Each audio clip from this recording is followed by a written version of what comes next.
What's up, guys?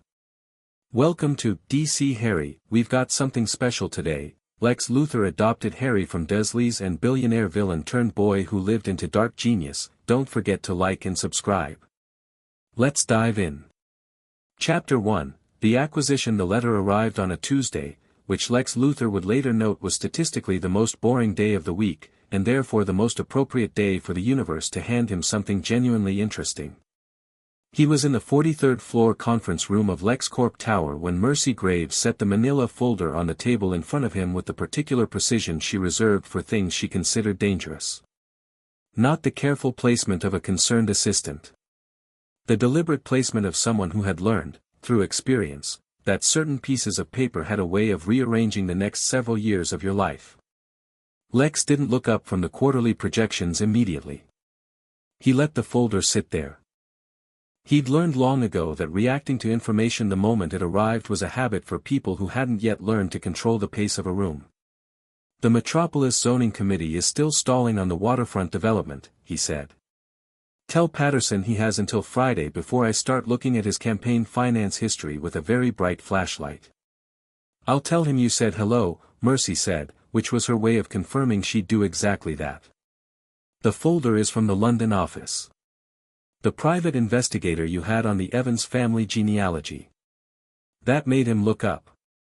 The Evans family genealogy had been a side project, the kind of thing Lex kept running in the background of his life the way other people kept background music. His mother, born Alara Luthor, had a maternal grandmother who was British, and the bloodline wound through the English countryside in ways that the official Luthor family history had always been vague about. Lex disliked vagueness. He'd commissioned the genealogical work 8 months ago not because he expected anything, but because incomplete information was a kind of low-grade irritation he couldn't leave alone. He opened the folder. The top sheet was a family tree, hand-annotated, the kind of document that looked like a graduate thesis and read like a soap opera. His eye moved down the branches with the speed of someone accustomed to processing large amounts of data quickly. The Evans line. Petunia Evans, married name Dursley, currently residing at 4, Privet Drive, Little Whinging, Surrey. Her sister, Lily Evans, married name Potter, deceased. He stopped. He read the notation beside Lily Potter's name again. Survived by one son, Harold James Potter, born July 31, 1980. Current residence, 4, Privet Drive, Little Whinging, Surrey, in the care of Petunia Dursley. Lex turned to the next page. It was a photograph. Surveillance quality, taken from a distance, but clear enough. A small boy, couldn't have been more than 4 years old, standing in the front garden of a tidy suburban house. He was thin in the way that children aren't supposed to be thin, where the thinness isn't about build but about something more fundamental. His clothes were several sizes too large, hand-me-down quality, and his dark hair stuck up in every direction like it had given up arguing with gravity. He was holding a garden trowel and staring at something in the dirt with an expression of total, focused concentration that looked remarkably out of place on a 4-year-old's face. Lex studied the photograph for a long time. Then he looked at the next page, which was the investigator's notes on the household. The Dursleys, Vernon, Petunia, and their son Dudley, were described in the dry, careful language of someone who had seen something they found uncomfortable and was trying to remain professional about it. The boy slept in a cupboard under the stairs. He was not enrolled in the local nursery school. He was referred to, in conversations the investigator had overheard at the neighborhood shop, as the burden and the charity case and once, memorably, as that unnatural child. Lex closed the folder. "Cancel my 2 o'clock, he said. Mercy didn't blink. Rescheduled or cancelled? Cancelled. Tell them I had something come up. He picked up the folder and stood. Get me Daniel Harrow at the London legal office. Get me a child welfare attorney in Surrey County. And get me a flight to Heathrow for tomorrow morning. You're going to England. I'm going to England. She studied him for a moment with the expression she used when she was calculating whether to ask a question. She decided against it, which was why she was still employed. I'll have everything ready in an hour. Lex was already moving toward the elevator, the folder tucked under his arm, his mind running 3 steps ahead of his feet in the way it always did when something had genuinely caught his attention. He had a second cousin, once removed, living in a cupboard in Surrey. That was going to stop. The legal architecture took 9 days. Lex had expected it to take longer.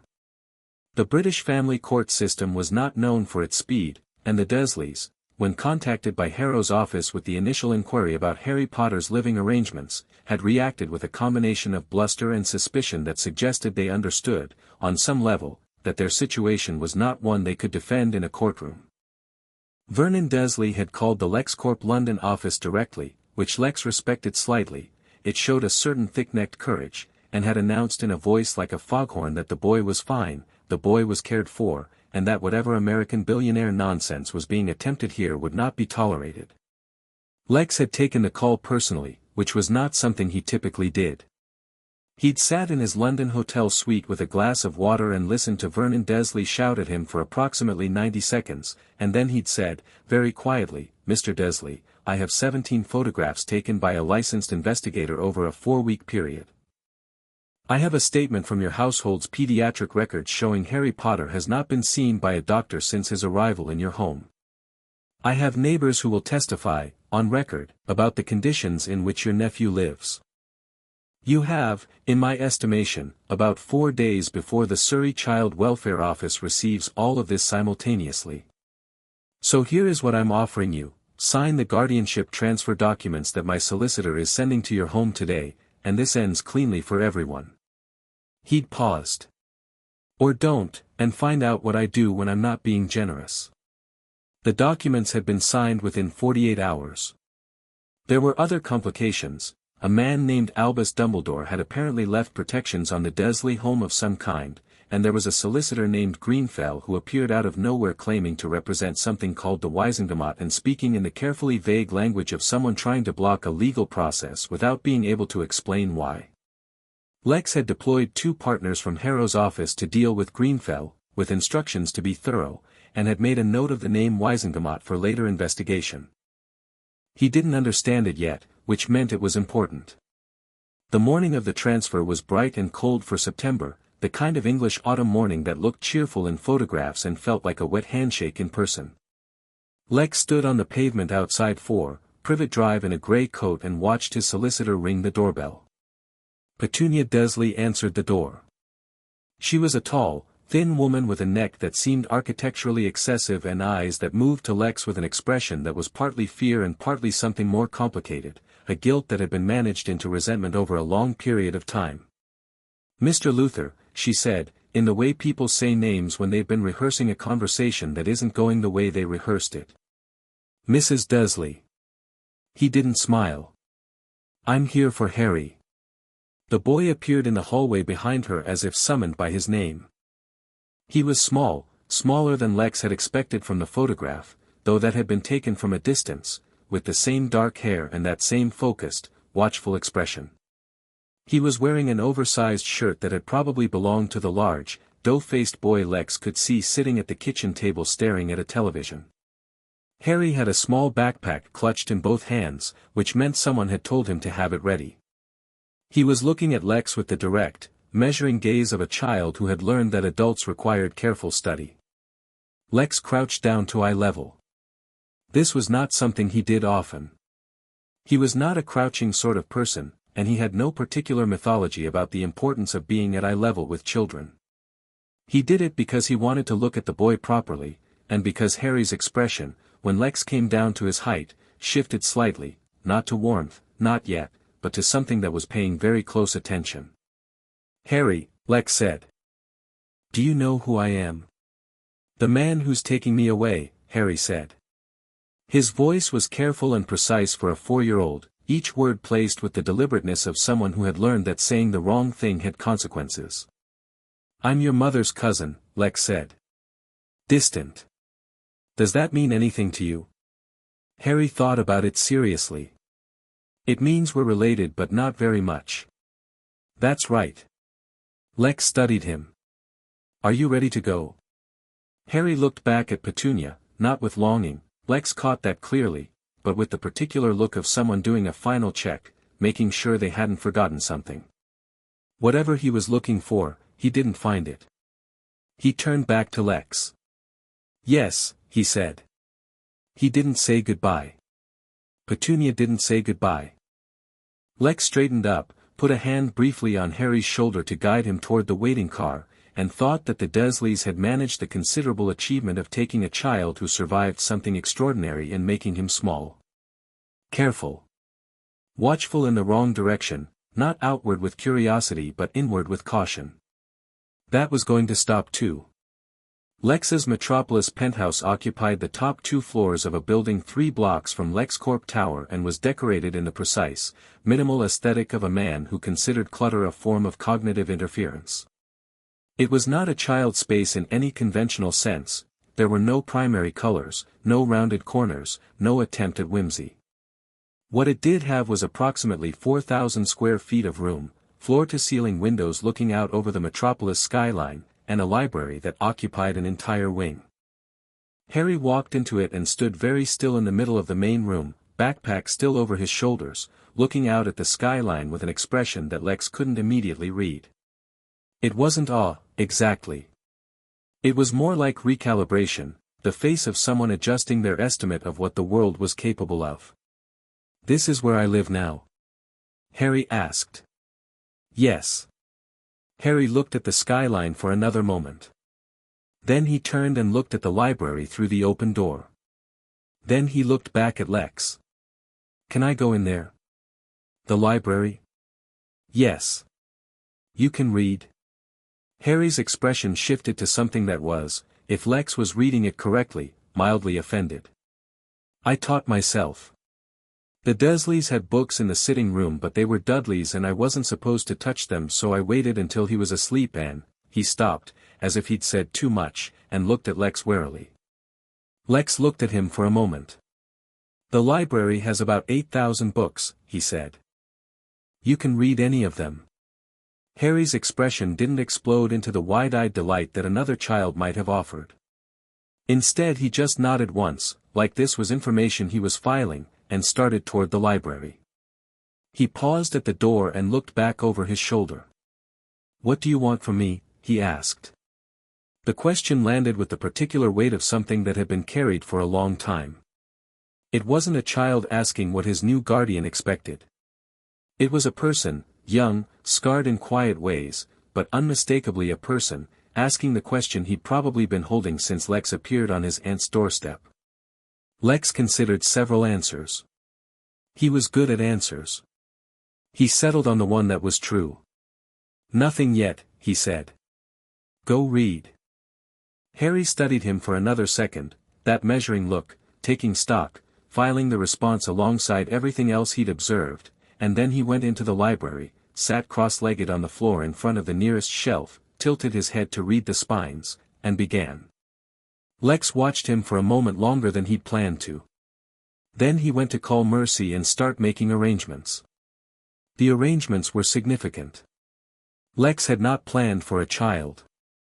He had planned for most things: succession at LexCorp, the political landscape 5 years out, the research timelines across 14 different divisions, 2 potential hostile takeover attempts he was managing through proxies, but a 4-year-old was not in any of his projections.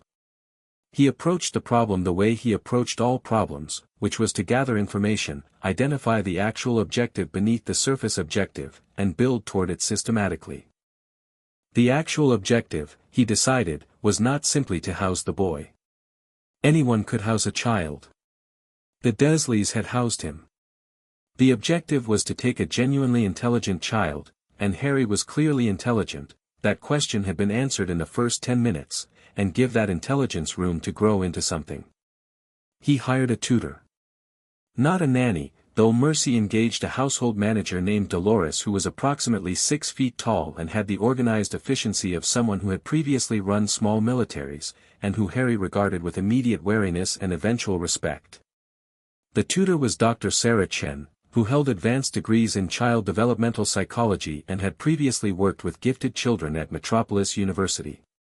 She came with specific instructions from Lex: no curriculum. Follow what interested him. Document what that was. What interested Harry, it turned out, was essentially everything, but especially patterns. He went through the library with a focused, systematic energy that Dr. Chen described in her first report as almost alarming in its methodology. He wasn't reading randomly, he was building a map, starting with the things he recognized and branching outward into the things he didn't. By the end of his first month in Metropolis, he'd read every book in the children's section of the library. There were 40, which Lex had acquired in the week before Harry's arrival, most of the science section, and had started on history. He asked questions constantly.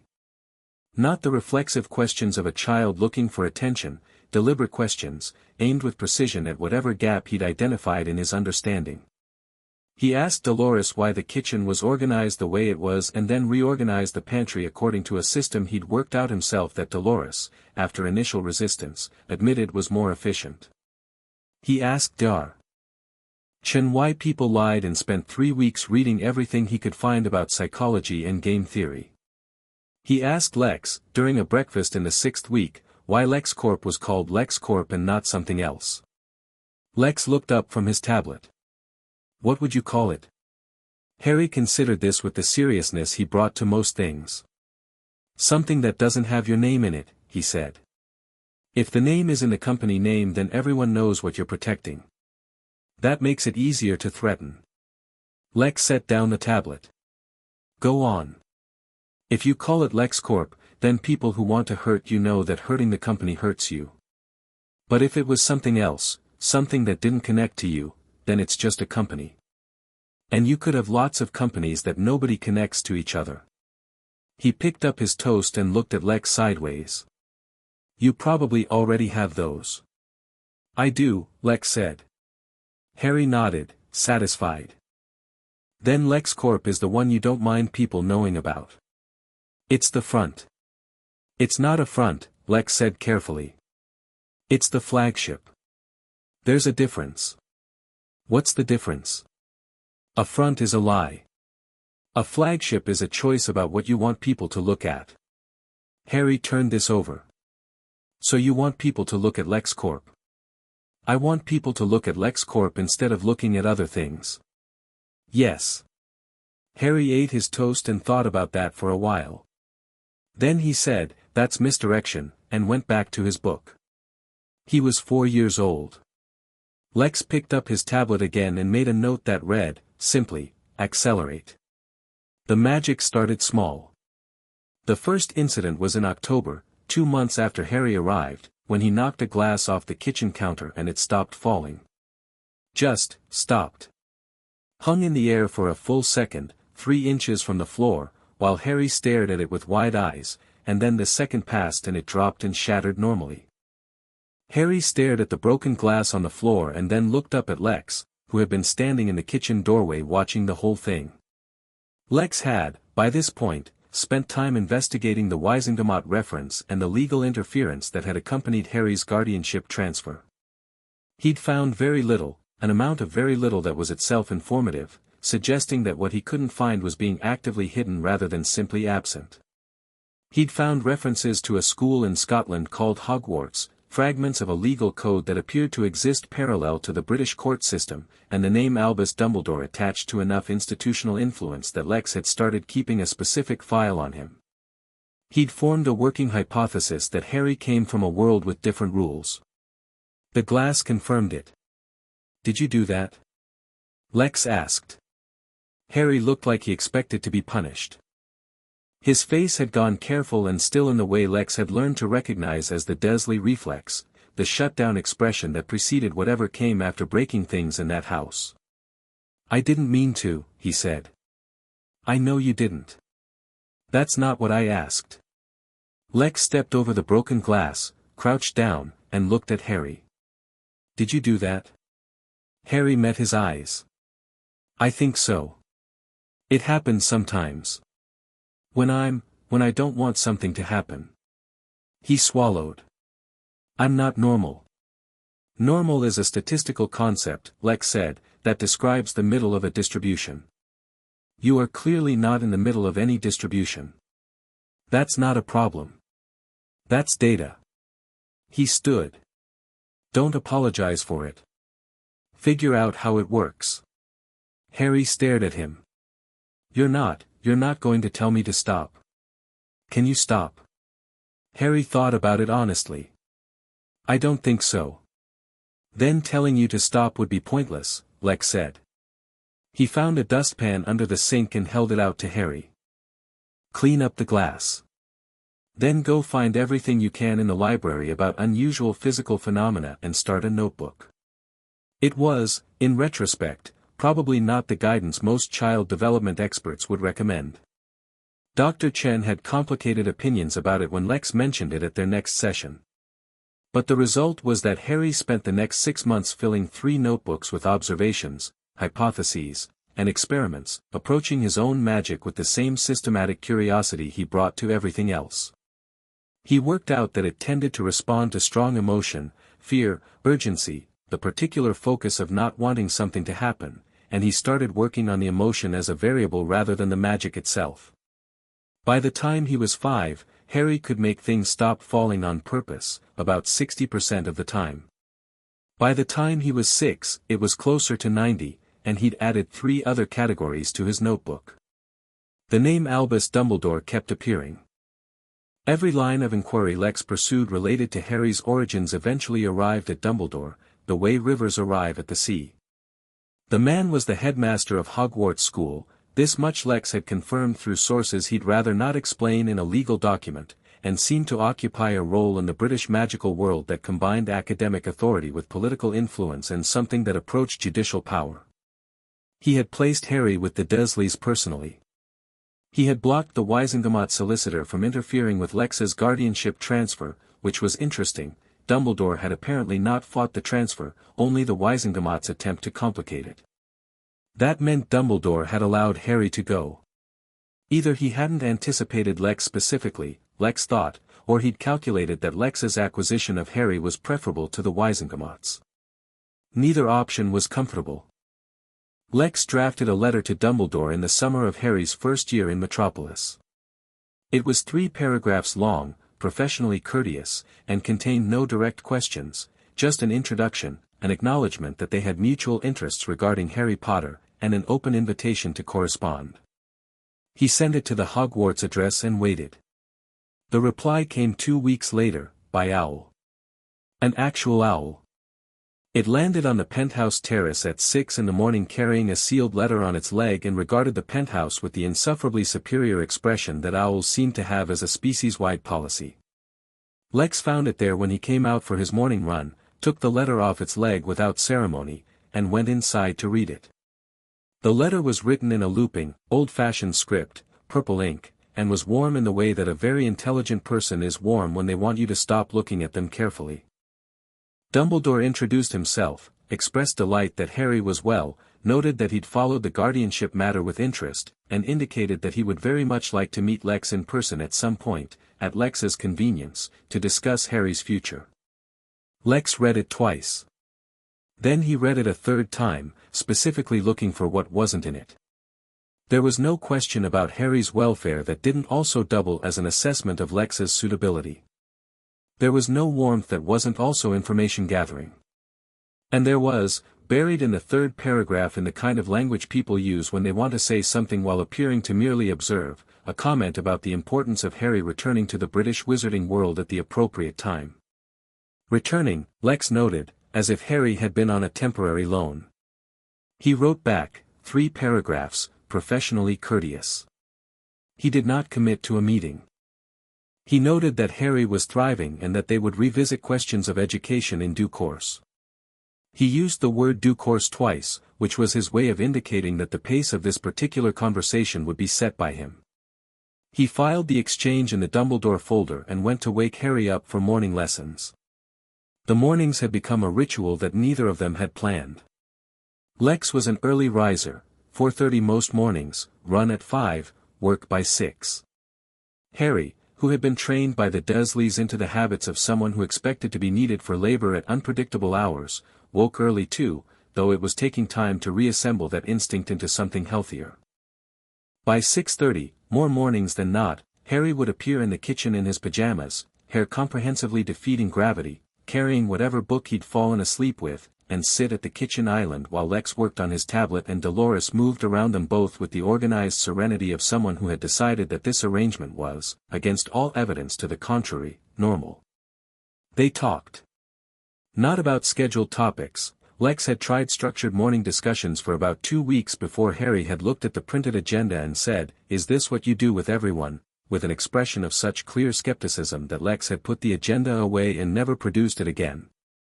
Instead they talked about whatever Harry had been reading, or whatever Lex happened to be working on, or whatever had occurred to Harry in the night. At 5 years old, Harry asked Lex why people built things. To solve problems, Lex said, without looking up. But why? Harry pressed. The problem is there and then they build something to solve it. But then the solution creates new problems. So they build more things. So does building things actually solve anything or does it just make more problems? Lex looked up. Harry was eating cereal with the systematic focus he brought to meals. He'd gone through a phase of eating everything on his plate in categories, which Dr. Chen considered worth noting, and was looking at Lex with genuine inquiry. That's the oldest argument in philosophy, Lex said. There's a more actions right the next chapter now, the Luthor equation chapter 2, the education of Harry Luthor. The notebook started when Harry was 5.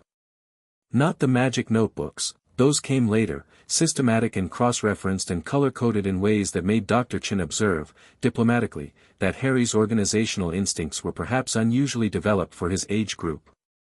These were different. These were the ones Harry kept under his bed in a locked box, which Lex had never opened, because he'd told Harry when he gave him the box that the lock was Harry's and what went in it was Harry's business. Lex had then, naturally, had Mercy find out what was in them without opening them. What she'd reported, via a source Harry never identified, was, observations. About people. Pages and pages of observations about people, their patterns, their tells, their contradictions. The household staff. Dr. Chen. People in the building lobby. People in restaurants. Harry writing down what he noticed about how people behaved and why, the same way he'd write down observations about a physics problem or a logical puzzle. Lex had told Mercy to keep that source and told nobody else. He'd also, that weekend, taken Harry to a chess club that met in a Metropolis library on Saturday mornings, a casual thing, mostly adults, the kind of place that operated on coffee and the particular social warmth of people who shared an obsession. Harry had sat across from a retired city judge named Gerald who was the best player in the club and, after 40 minutes and considerable scrutiny on both sides, had beaten him. Gerald had looked at Harry across the board for a long time afterward. "How old are you?" he'd asked. 5.5, Harry had said. "Who taught you?" "I read about it," Harry said. "And I watched games. But I think," he'd paused, and Lex, sitting at the next table with a newspaper and a level of theatrical indifference that wouldn't have fooled anyone, had leaned just slightly closer, "I think watching isn't enough. You have to play people. Because pieces don't make mistakes, but people do, and the mistakes are the important part." Gerald had looked at Lex. "Is he yours?" "Yes," Lex had said, and returned to his newspaper. He'd said it without thinking. He registered it on the drive home and thought about it briefly and then set it aside. It wasn't the accurate answer. The accurate answer was he's my ward, my distant cousin's son, and I'm his legal guardian, but accurate answers weren't always the right answers, and in that moment, with that question, yes was the right answer. Harry, from the back seat, had been quiet for most of the drive. Then he'd said, "Gerald leaves himself open on the queen side after his second move. Every time. Like he doesn't notice." "He notices," Lex said. "He does it on purpose. He wants you to take it." Harry had gone still. "It's a trap." "What happened when you took it?" Silence. "I won," Harry said slowly. "But it took 12 more moves than it should have." "He wanted to see how you'd play from that position," Lex said. "He was studying you." More silence. "Then, so I was playing him and he was playing me." Every game is two games, Lex said. The game on the board and the game between the players. The board game is the one with rules. The player game is the one that matters. Harry had been quiet for the rest of the drive. The following Saturday, he'd gone back to the chess club, sat down across from Gerald again, and opened with a move that directly countered Gerald's second move queenside habit, blocking the trap before it could be set. Gerald had looked up from the board and laughed, genuinely, for the first time that Harry had seen. They'd played every Saturday for the next 2 years, and Harry had lost as many times as he'd won, which was how he wanted it. The languages arrived fast, the way things did when Harry decided he wanted something. The Mandarin tutor was a woman named Fong Wei, who was patient and precise and had a way of correcting Harry's tones without making it feel like correction. Harry had approached Mandarin the way he approached everything. He wanted the structure first, the grammar, the logic of how the language was built before he worried about vocabulary, and Fong had adapted her teaching to that instinct rather than fighting it. He was conversational in 6 months. Functional in 9. By the time he was 7 and had moved on to Arabic, he was reading Mandarin news articles and correcting, gently and without malice, the occasional error in the cooking instructions on Dolores's imported sauces. Arabic was harder and he liked it better for that. The root system, the way enormous numbers of words could be built from a 3-letter base, fascinated him in the way complex systems always did, the way a complicated machine, once you understood its underlying principle, became elegant. He spent a month just studying roots, building a map of the language's architecture before he started speaking it, and his Arabic tutor, a retired diplomat named Hassan who'd initially taken the job as a favor to a colleague and stayed because Harry was the most interesting student he'd had in 30 years, told Lex in their second month that Harry was approaching the language like a mathematician. "Is that a problem?" Lex had asked. "No," Hassan had said. "It means he'll always have an accent but he'll never make a structural error. He'll speak it like an engineer rather than a native. People will always know it's his second language. But they'll trust what he says, because every word he uses will be the right word." He'd paused. "Most people who learn a language fluently learn to be careless with it. I don't think your son is capable of being careless." Lex had thought about that on the way home. By the time Harry was 8 and studying French, he'd developed what Fong described as a signature, a quality in the way he used every language he spoke where the word choice was always exact, always intentional, never reflexive. It made him sound, to native speakers, like someone who had thought carefully about what they were saying, which was because he had. In English, at home, he was faster and looser, which was its own kind of evidence. The precise word choice was a tool he deployed rather than a habit he couldn't drop. LexCorp had a research campus 30 minutes outside Metropolis, a cluster of glass and steel buildings where the Applied Sciences Division worked on things that ranged from advanced materials to medical technology to projects that existed in the corners of the official documentation where auditors didn't look too carefully. Lex took Harry there for the first time when he was 7, and Harry had moved through the labs with the kind of focused, methodical attention that made 3 of the senior researchers, independently and without consulting each other, pull Lex aside to ask if the boy was some kind of prodigy. Lex had said probably and kept walking. Harry's particular love was the materials lab, where a team was working on a carbon fiber composite that was theoretically stronger than anything currently in production. Harry had listened to the lead researcher, a young woman named Dr. Yuan, explain the problem they were stuck on, the fiber alignment under stress, for about 15 minutes, asked 4 questions, and then said, "Could you do it in layers? Different alignment in each layer, so the stress distributes instead of concentrating?" Dr. Yuan had looked at him. Yes, theoretically, but the manufacturing process would be, I know, it would be hard to build, Harry had said. But would it work? It would, as it turned out, work. Dr. Yuan's team had been stuck on the orientation problem for 4 months. It took them 3 more months to work out the manufacturing process, and the patent application named Dr. Yuan as primary inventor, which was correct and right, but in the acknowledgments section there was a line about invaluable outside perspective that Lex had read when it was submitted and not commented on. Harry, when Lex told him the composite was going into production, had said, "Good," and gone back to whatever he was reading, which was a textbook on chemical bonding that was technically a university-level text. He was 7. The magic, during these years, was a parallel education entirely. Harry's notebooks documented it with the same rigor he brought to everything else, and Lex had read the shared portions. Harry occasionally left specific notebooks on the kitchen counter, open to pages he'd flagged, in a way that managed to be both deliberate and deniable. The observations were extraordinary. Harry had mapped his own abilities with clinical precision, the emotional triggers, the ranges, the factors that increased or decreased reliability. He'd worked out that the magic was more responsive when he was calm than when he was distressed, that the distress response was reflexive and less controllable, a kind of physiological reaction, whereas the intentional version required a particular mental state he described as focused emptiness, like holding a space open for the thing you wanted to happen. He'd worked out the focused emptiness at age 7.5. Lex had read that page of the notebook 3 times. By 8, Harry could, with intention and the focused emptiness, move objects up to approximately 20 pounds with precision, do things to the temperature of a room that he noted cautiously in the margins as unclear mechanism, and produce light from his own hands, which was the strangest and most beautiful thing Lex had ever watched from a doorway without announcing himself.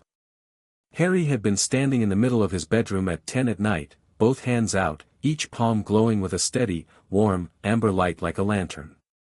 He was perfectly still. His expression was the focused emptiness made visible, serene in a way Harry's face rarely was, all the calculation and the watchfulness put down, just presence and will and the light. Lex had stood in the doorway for about 20 seconds without saying anything. Then he'd gone quietly back to the hall, because some moments weren't his to interrupt. The argument about Superman happened when Harry was 9. It was the first real argument, not disagreement, of which they had plenty, the productive friction of two intelligent people who processed the world differently and knew it, but genuine anger, with raised voices and a door that got closed harder than it needed to be. It started at dinner, on a Tuesday in March, when a news broadcast over the kitchen television reported that a man in a blue suit with a cape had stopped a building collapse in downtown Metropolis, carrying 3 people out of the wreckage with his bare hands. Lex had been looking at his tablet when the report started. Harry had watched him go still.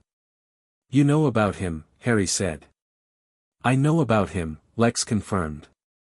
"You don't like him." The tablet went down. "Tell me what you see." Harry looked at the screen. The broadcast was showing footage, shaky phone video, the kind that caught events from awkward angles and compressed them into something that felt more dramatic than the original. "A man with abilities he didn't earn," Harry said, not cruelly, just describing. "Flying, strength, probably other things. He stopped a building collapse. He saved people." He paused. "People are treating him like a symbol. And symbols are tools," Harry said. "If he's a symbol, then whoever controls the narrative around him controls the tool." He looked at Lex. "You think you should control the narrative?" "I think someone should," Lex said. "I think someone with his level of power, operating without accountability, with no governing body, no transparency, no." "He saved 3 people today," Harry said. "Today?" "Yes." Lex's voice was measured. "And tomorrow? And in 5 years? What happens when someone with that much power makes a choice that affects 1,000,000 people and there's no mechanism to question it? No check?" He leaned forward. "Power without accountability is the most dangerous thing that exists, Harry. You know that." "I know that," Harry said.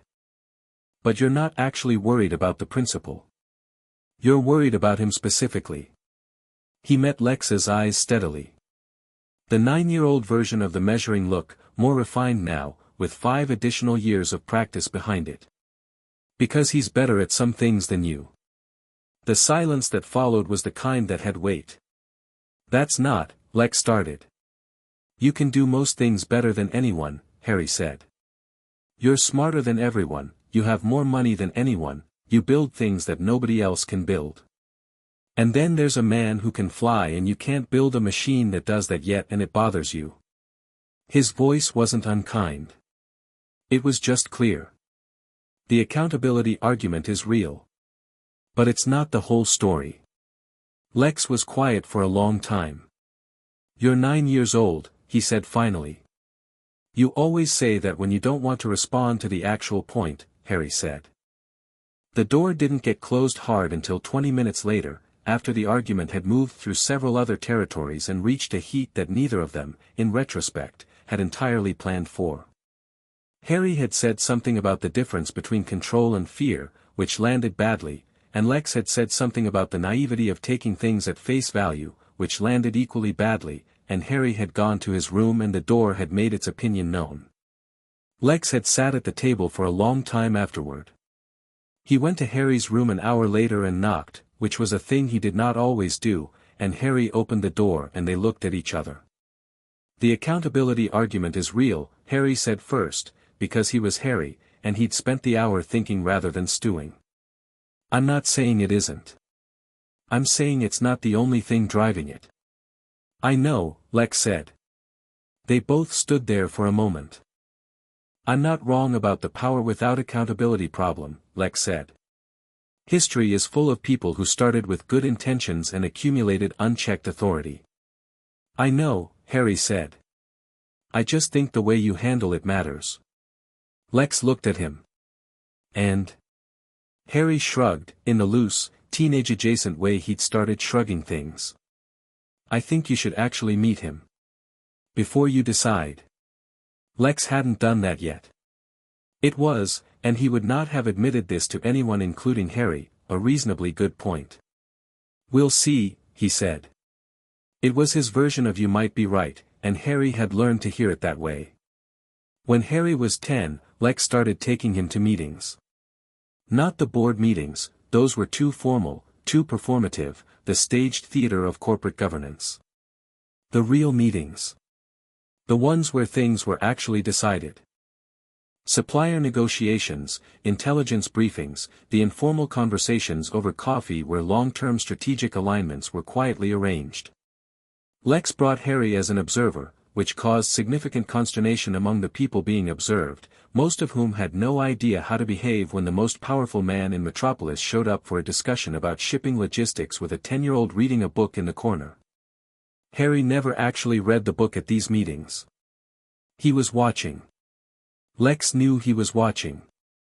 The book was the same thing it had always been, a choice about what you wanted people to look at. Afterward, in the car, Lex would ask what Harry had seen. The reports were detailed, accurate, and occasionally more insightful than Lex's own read. Harry had clocked, in a meeting about a potential acquisition in Singapore, that the lead negotiator from the other side was making decisions based on signals from a junior colleague in the back of the room. The junior colleague was the actual decision-maker, just not the one in the official chair. It was a power concealment structure that Lex had noticed but not yet articulated. "He keeps checking the left side of the room," Harry had said in the car. "The same person every time. And then his position shifts. Every time. The junior associate is the son," Lex said. "Of the founder. He doesn't want to be seen as trading on the family connection, so he stays in the background." He glanced at Harry. "I didn't know if you'd catch that." "Why was he hiding?" Harry asked. "If he's the founder's son, he could just be in the chair. Because being in the chair means being responsible for outcomes. Being in the back means having influence without accountability." Lex kept his eyes on the road.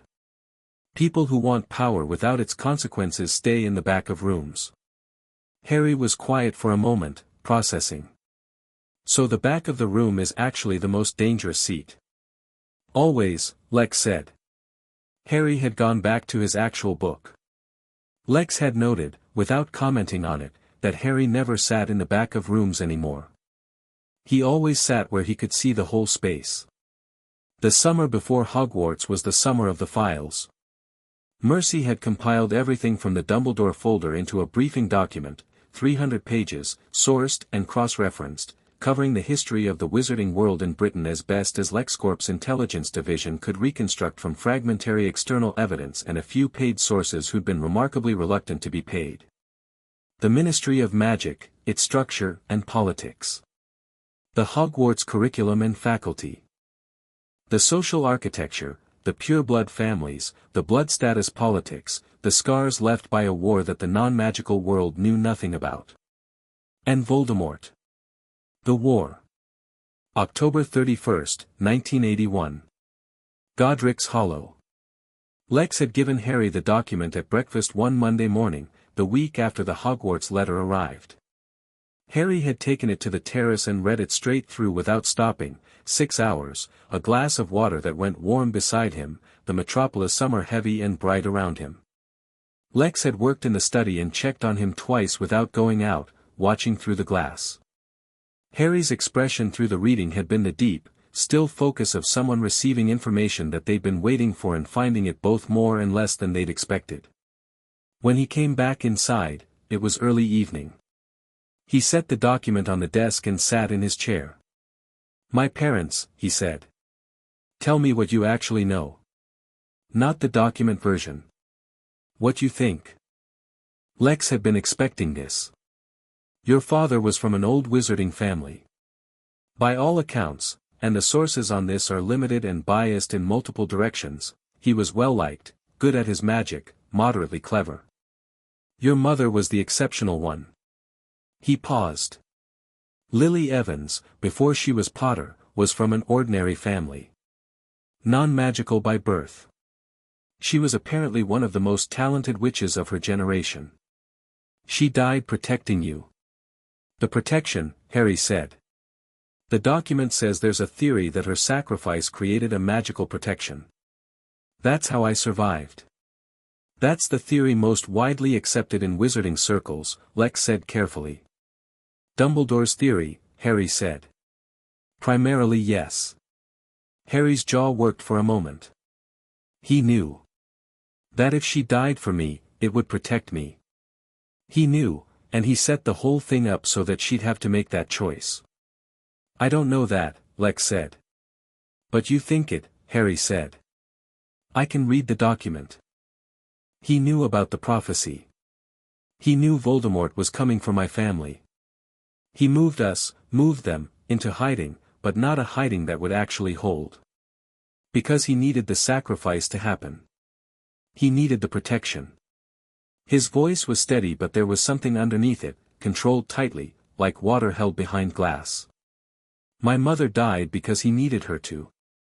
"That's one reading," Lex said. "It's also possible he made errors. He may have genuinely believed the hiding would hold." "You don't believe that?" "No," Lex said. "But I'm telling you that your reading and mine are theories, not facts. Hold them as theories." Harry looked at him for a long time. "Why are you being careful?" he asked. "You're not usually careful." "Because you're 10 years old and this is your mother," Lex said.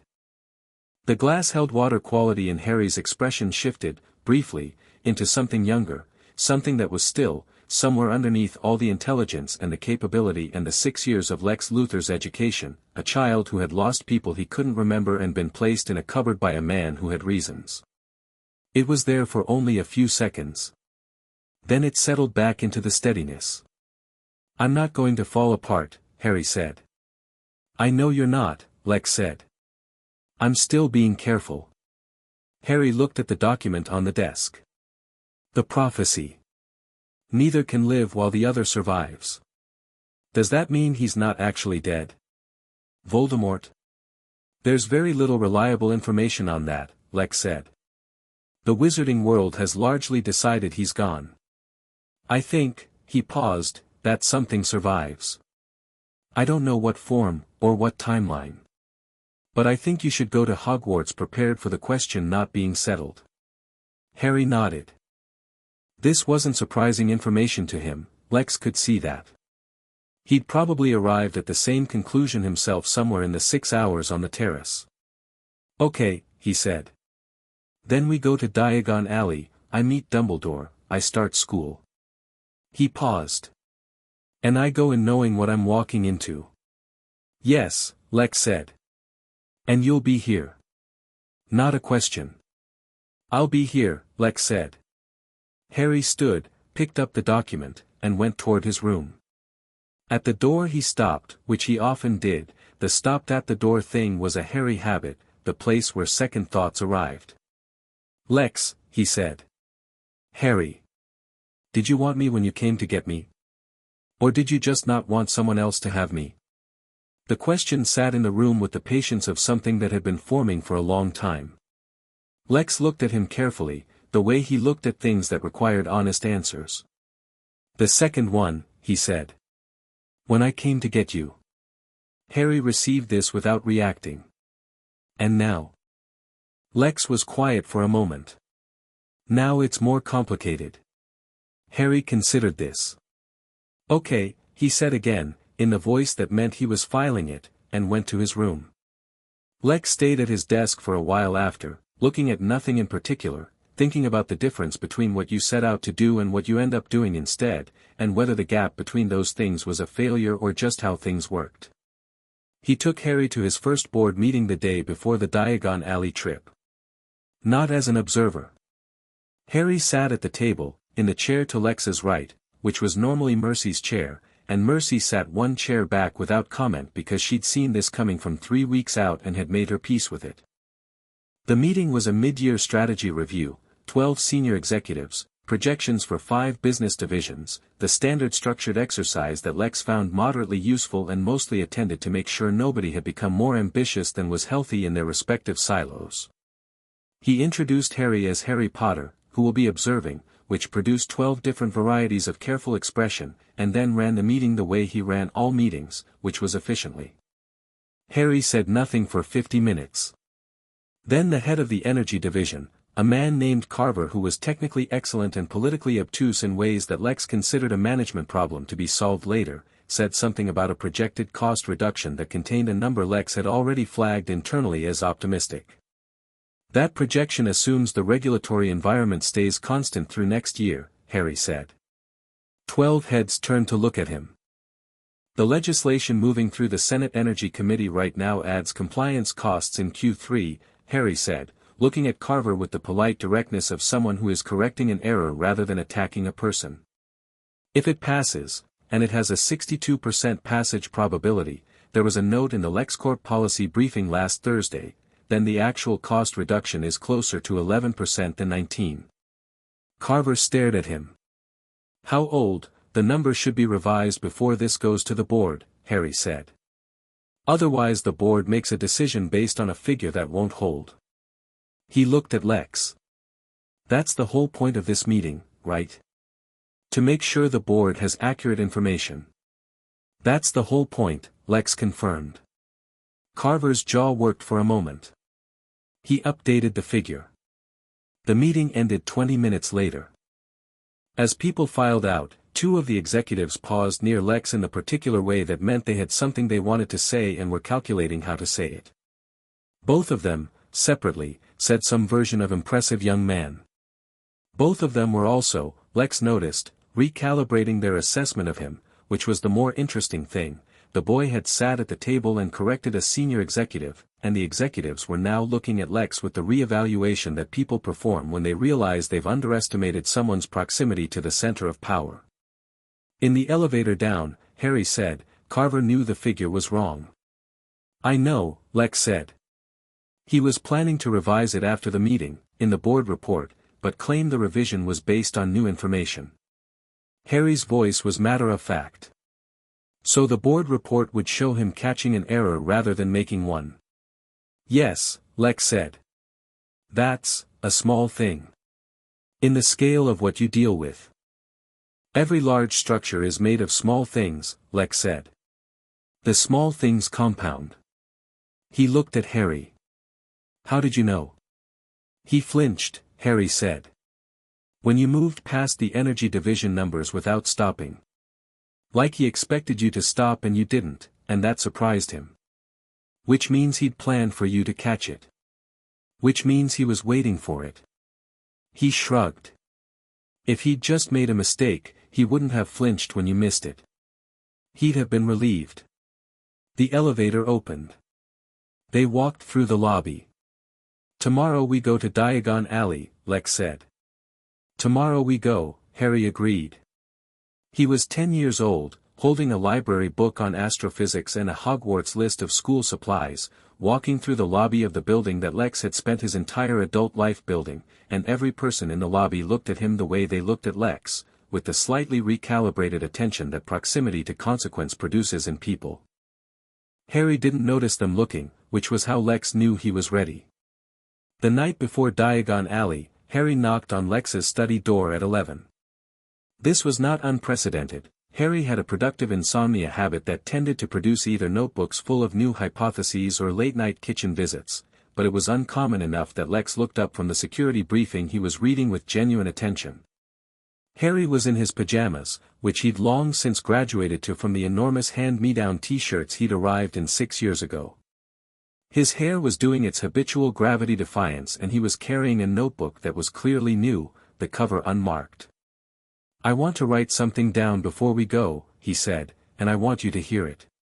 Lex set down the briefing. "Go on." Harry sat in his chair. He opened the notebook to the first page. He'd already written something on it. Lex could see the handwriting from across the desk, Harry's compressed, precise script. "What I know," Harry said, reading from it. "My parents were murdered. I survived by a mechanism that's not fully understood.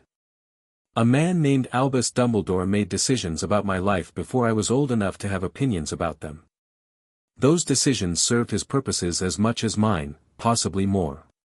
He paused. "I'm going to a school built on a tradition I have no loyalty to yet. The people there will expect me to be a particular thing, either a hero or a weapon, probably both, probably simultaneously." He looked up. "That's what I know." "And?" Lex said. "And I'm not a hero or a weapon," Harry said. I'm going to learn what they can teach me. I'm going to understand what I am. And I'm going to make my own decisions about what to do with it." He closed the notebook. "I'm not going to let Dumbledore run me. And I'm not going to let you run me either." There it was. Lex looked at him across the desk, the 10-year-old in pajamas who was also, somehow, a person with completely formed convictions staring him in the face with the absolute calm of someone who had thought this through and was not interested in debate. "You're not worried that's ungrateful?" Lex asked. "I'm grateful," Harry said immediately. "For everything. You know that." His eyes were steady. "But grateful doesn't mean managed. You taught me that. In approximately 100 different contexts, you taught me that. So, a small, almost smile, rare and sharp, you don't get to be surprised when it applies to you." Lex was quiet. Then he said, "You should be." "Be what?" "Ungrateful," Lex said. "Occasionally. Strategically." He leaned back. "The people who never push back against the people who made them are the most dangerous people in the world. Not to others. To themselves." Harry looked at him. "Is that a compliment?" "It's an observation," Lex said. "Get some sleep. We leave at 7. Harry stood, tucking the new notebook under his arm. "Lex." "Harry. Do you actually think he had reasons? Dumbledore? Real ones, not just convenient ones." Lex considered this honestly. "I think he has an architecture," he said finally. "A plan he's been building for 30 years. I think he believes in it genuinely. And I think genuine belief in a plan is more dangerous than greed, because at least greed is honest about what it wants." He met Harry's eyes. "Yes. He has reasons. They're real. They're just not yours." Harry nodded, taking that in the way he took information, storing it carefully in whatever internal filing system organized everything he knew. "Okay," he said, for the last time that night. He went to bed. Lex turned back to the security briefing and found he couldn't remember where he'd been before the knock. He set it aside. He looked out at the Metropolis skyline, the city blazing in the dark, and thought about a 4-year-old in an oversized shirt, holding a garden trowel, staring at the ground with absolute focused concentration. He thought about what 6 years of teaching someone everything you more actions request aborted. Write the next chapter now, the Luthor equation chapter 3, Diagon Alley and the chessboard. The entrance to the leaky cauldron was on a street in London that most people walked past without noticing, which was, Harry thought, the point. He noticed it immediately. Not because of magic, he hadn't felt anything unusual until they were actually through the door, but because of the gap. There was a gap in the street-level visual rhythm, the kind of spatial inconsistency that the human eye is wired to skip over, which meant it was being skipped deliberately. The buildings on either side were slightly too close together in the way that only became apparent if you were counting storefronts. Harry had counted storefronts. The non-magical version sees a blank wall, he said, as they walked toward it. Selective perception field, Lex said, which meant he'd read about it. Something in the enchantment interacts with attention rather than vision. Your brain is told not to look. Except ours aren't. Yours definitely isn't, Lex said. Mine appears to be partially resistant. The LexCorp research team has 3 hypotheses about why. Harry glanced at him sideways. You've been testing yourself. I've been gathering data, Lex said, which was the same thing. The inside of the leaky cauldron was dark and warm and smelled of beer and old wood and something underneath both of those things that Harry would later identify as magic itself, not a smell exactly, more a quality of the air, dense with accumulated intention the way old libraries were dense with accumulated thought. The patrons were a remarkable collection of people doing their collective best to ignore the man in the gray coat who looked like he owned the street outside and the dark-haired boy walking beside him. Harry took a slow look around the room. He noted 3 people who registered Lex's entrance and looked away too quickly. A woman near the back whose posture changed when she saw Harry's face, not surprise, he decided, but recognition. 2 men in the far corner who were having a conversation that stopped. He filed all of it. Tom, the landlord, appeared from somewhere behind the bar, a small, bald, cheerful man who managed the impressive trick of seeming simultaneously pleased to see everyone and deeply committed to minding his own business. He greeted them with the professional warmth of someone who had been told to expect important visitors and was being paid for the warmth rather than feeling it. Mr. Luthor, he said. And, well. Mr. Potter. There's been a great deal of talk about, I'm sure, Harry said pleasantly. We have an appointment. Could you open the alley for us? Tom blinked at the pleasantness, recalibrated, and led them through the back. The brick wall opened like a slow exhale. Harry watched it happen, the tap of Tom's wand on the specific brick, the ancient mechanism unlocking, the archway expanding from nothing to the height of a door to the height of something you could drive a modest vehicle through, and felt, for the first time in his life, the specific sensation of being in the right place. Not comfortable, exactly. Not warm. More like the feeling of picking up a tool that was made for your hand. Diagon Alley unfolded in front of them in the morning light, cobblestones, shop fronts leaning slightly into the street in the way that very old buildings do, owls in cages and cauldrons in windows and a population of witches and wizards going about their morning business with the organized energy of a world that had its own rules and had been following them for a very long time. Harry walked into it with his hands in his pockets and looked at everything. Lex walked beside him and looked at the people. They already know who you are, Lex said quietly. I know, Harry said. Some of them were doing it subtly, the glance at the forehead, the look away. Some were not subtle at all. A woman had actually stopped walking and was staring from across the street. A cluster of children near a sweet shop had gone very still. How do they know what I look like? Your description circulated years ago. Lightning bolt scar, dark hair, your father's eyes, apparently there are people who've been looking for the shape of you since you were a baby. Lex didn't look at the people looking. You're a symbol to them before you've said a word. Harry didn't slow down.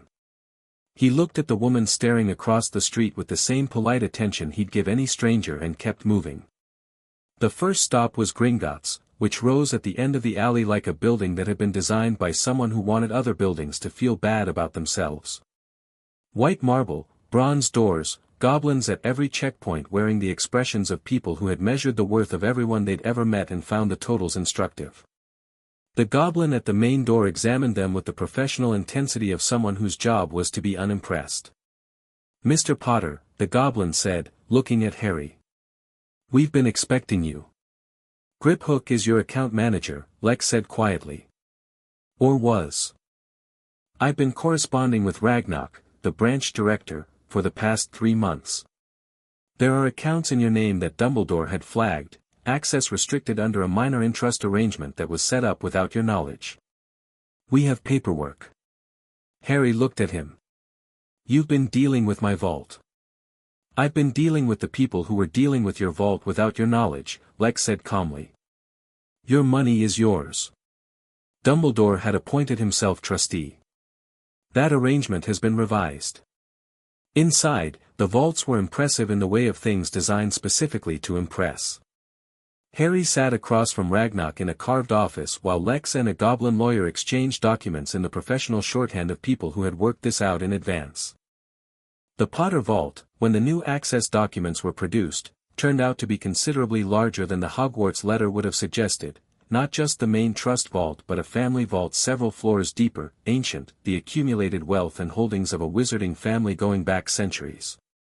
Harry looked at the ledger the goblin set in front of him. He read the numbers without expression. He looked at Lex. "You knew," he said. "I knew there were assets being managed without your consent," Lex said. "I didn't know the exact figures until recently. They're significant." "Yes." Harry closed the ledger. "We'll talk about management strategy on the way back." He looked at Ragnarok. "I'd like to make one withdrawal today, for school supplies. The rest stays. Nothing moves without my direct authorization, not Dumbledore's, not a trustee's, mine." He paused. "If someone tries to move anything without that authorization, I want to know immediately." Ragnarok examined him with the look of someone recalculating a prior assumption. "As you say, Mr. Potter." "Thank you," Harry said. He stood, shook the goblin's hand, which seemed to startle Ragnarok slightly, and led the way back out. The wand shop was narrow and dusty and packed from floor to ceiling with boxes in a way that suggested either a very specific organizational system or complete chaos, with no middle ground. Ollivander was already at the counter when they came in, as if he'd been expecting them, which Harry suspected he had. He was a very old man with pale eyes that had the particular quality of looking at you and looking through you simultaneously, like windows that opened onto 2 different views at once. "Harry Potter," Ollivander said. His voice was soft and had a way of making the room feel quieter. "I wondered when you'd come. I heard you'd gone to America." His eyes moved to the scar. "I sold the wand that gave you that, you know." "I know," Harry said. The briefing materials were thorough. Ollivander blinked. "Ah." He looked at Harry with new attention. "Well then. Let's see what we have for you."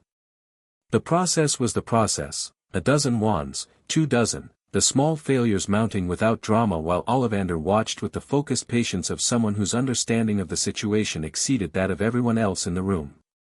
Harry tried each wand with a kind of deliberate openness, feeling for the thing that was described in every account he'd read as rightness, and finding instead a series of almost but-nots.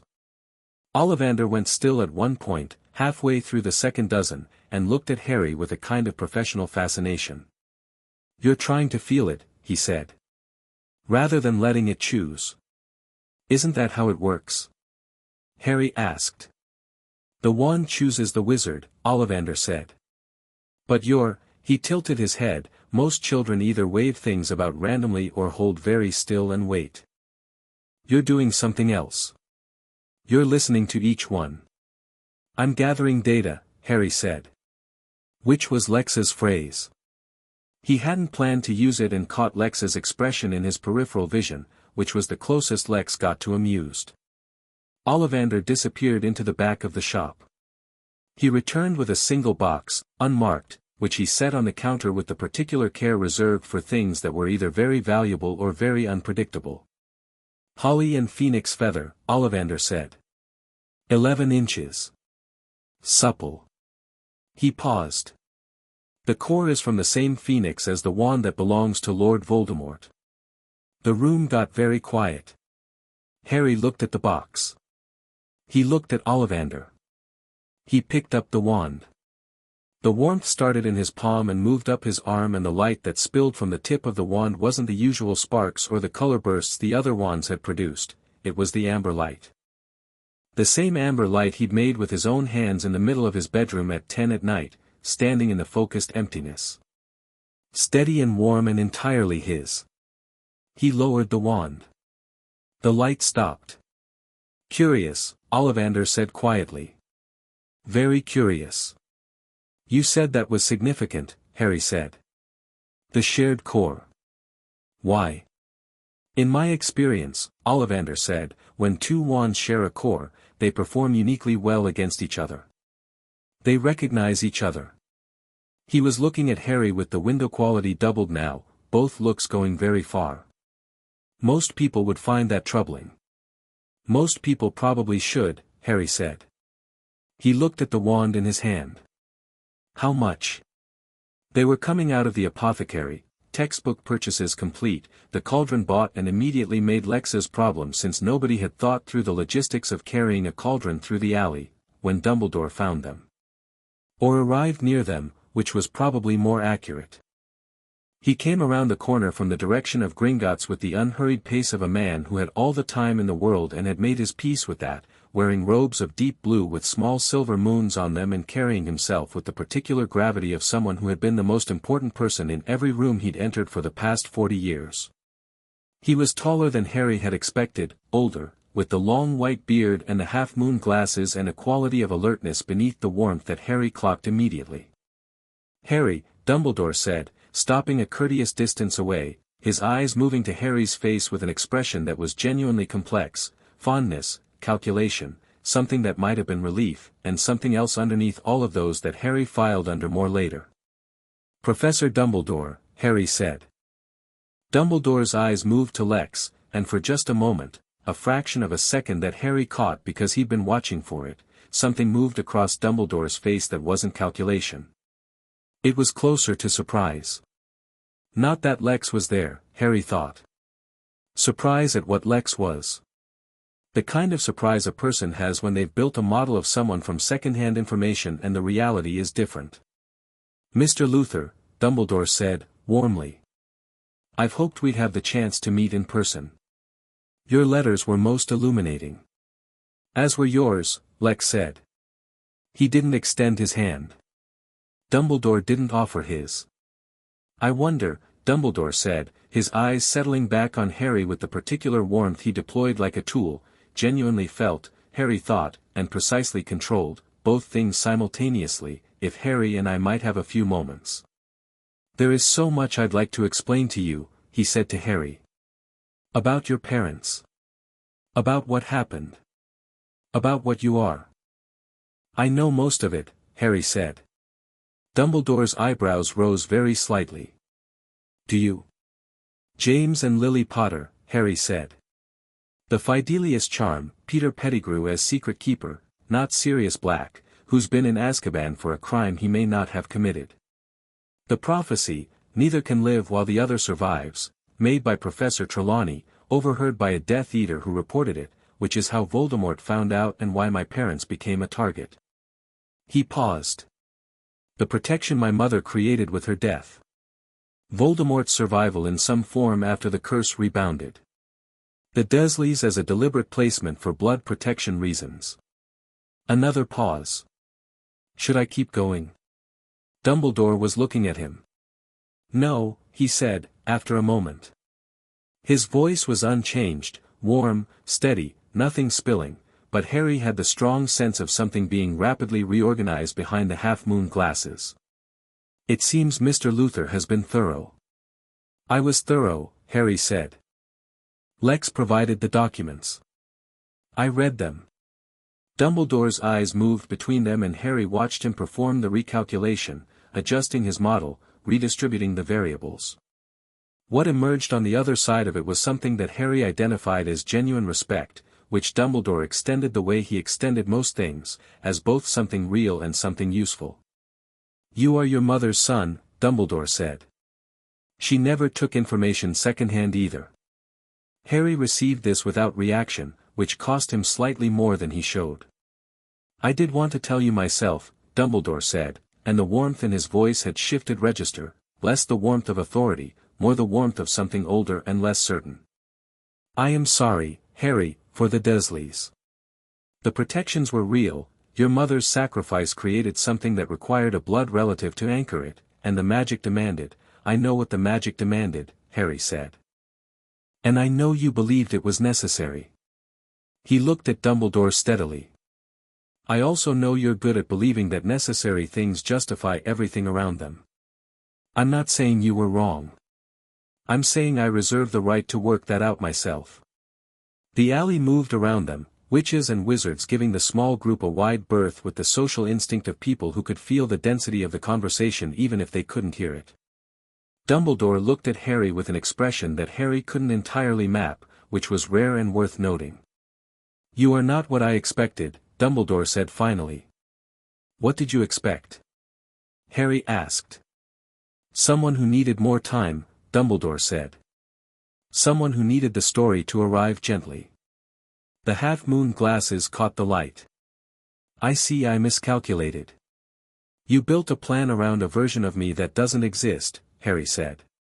"It wasn't an accusation. Just a correction. You should know that early." Dumbledore was quiet for a moment that stretched with the weight of a man doing serious internal work. Then something shifted, not a capitulation, more like an adjustment of stance, a chess player abandoning one line and opening another. "Then perhaps," he said, "we can have a different conversation than the one I'd planned." He tilted his head. "What would you like to know, Harry?" "Ask me anything." It was a good move. Harry recognized it as a good move, the offer of transparency as a way of regaining some of the conversational ground. He also recognized that "ask me anything" was not the same as "I'll answer anything honestly," and that the offer itself was a kind of signal. Dumbledore was adjusting his strategy in real time, which meant he was good, which meant the previous 6 years of file building had been worth every hour.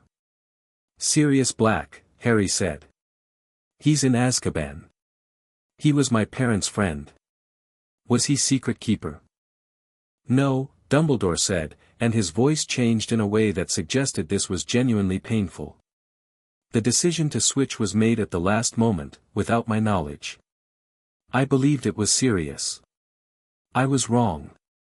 It is one of the great regrets of my life." Harry looked at him. "Can he be freed?" Dumbledore was quiet for a long time. "The evidence, can he be freed?" Harry said again. "Not harder. Just more precise. With the right evidence and the right pressure," Dumbledore said carefully, "it would be possible. It would require Pettigrew to be found." "Then we should find Pettigrew," Harry said. He looked at Lex. "I'll add it to the active list," Lex said.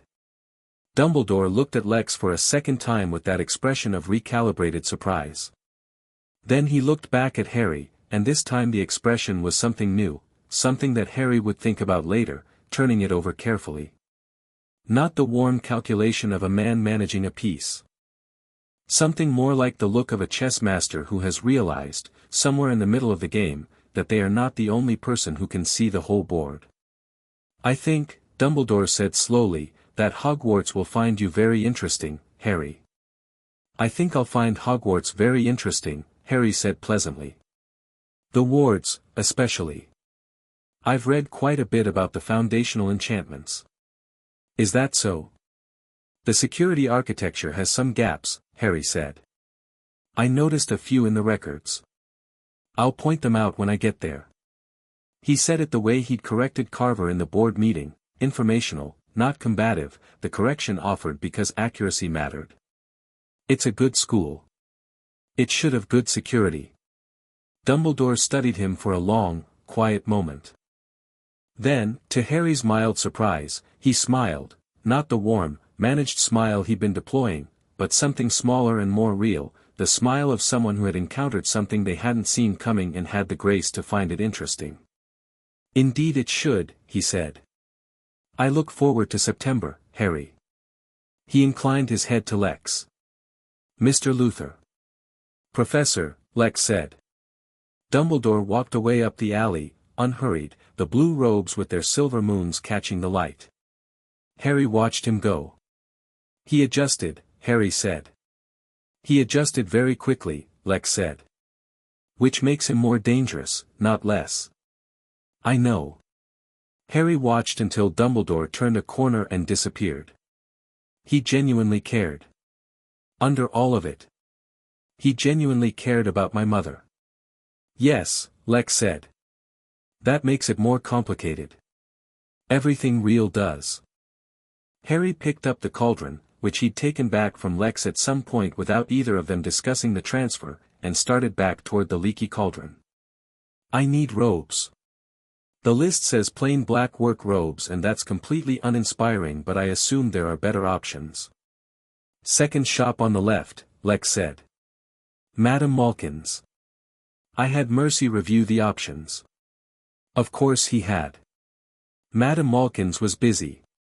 The woman herself was efficient and warm in the way of someone who genuinely liked her work, and she had Harry up on the fitting stool and measuring tape in the air within 30 seconds of entering the shop, which Harry appreciated. There was another child on the fittings platform, a pale, blond boy with sharp features and an expression that suggested he'd been raised to believe the world was a coat that had been made specifically to his measurements. He looked at Harry. Then he looked at the scar.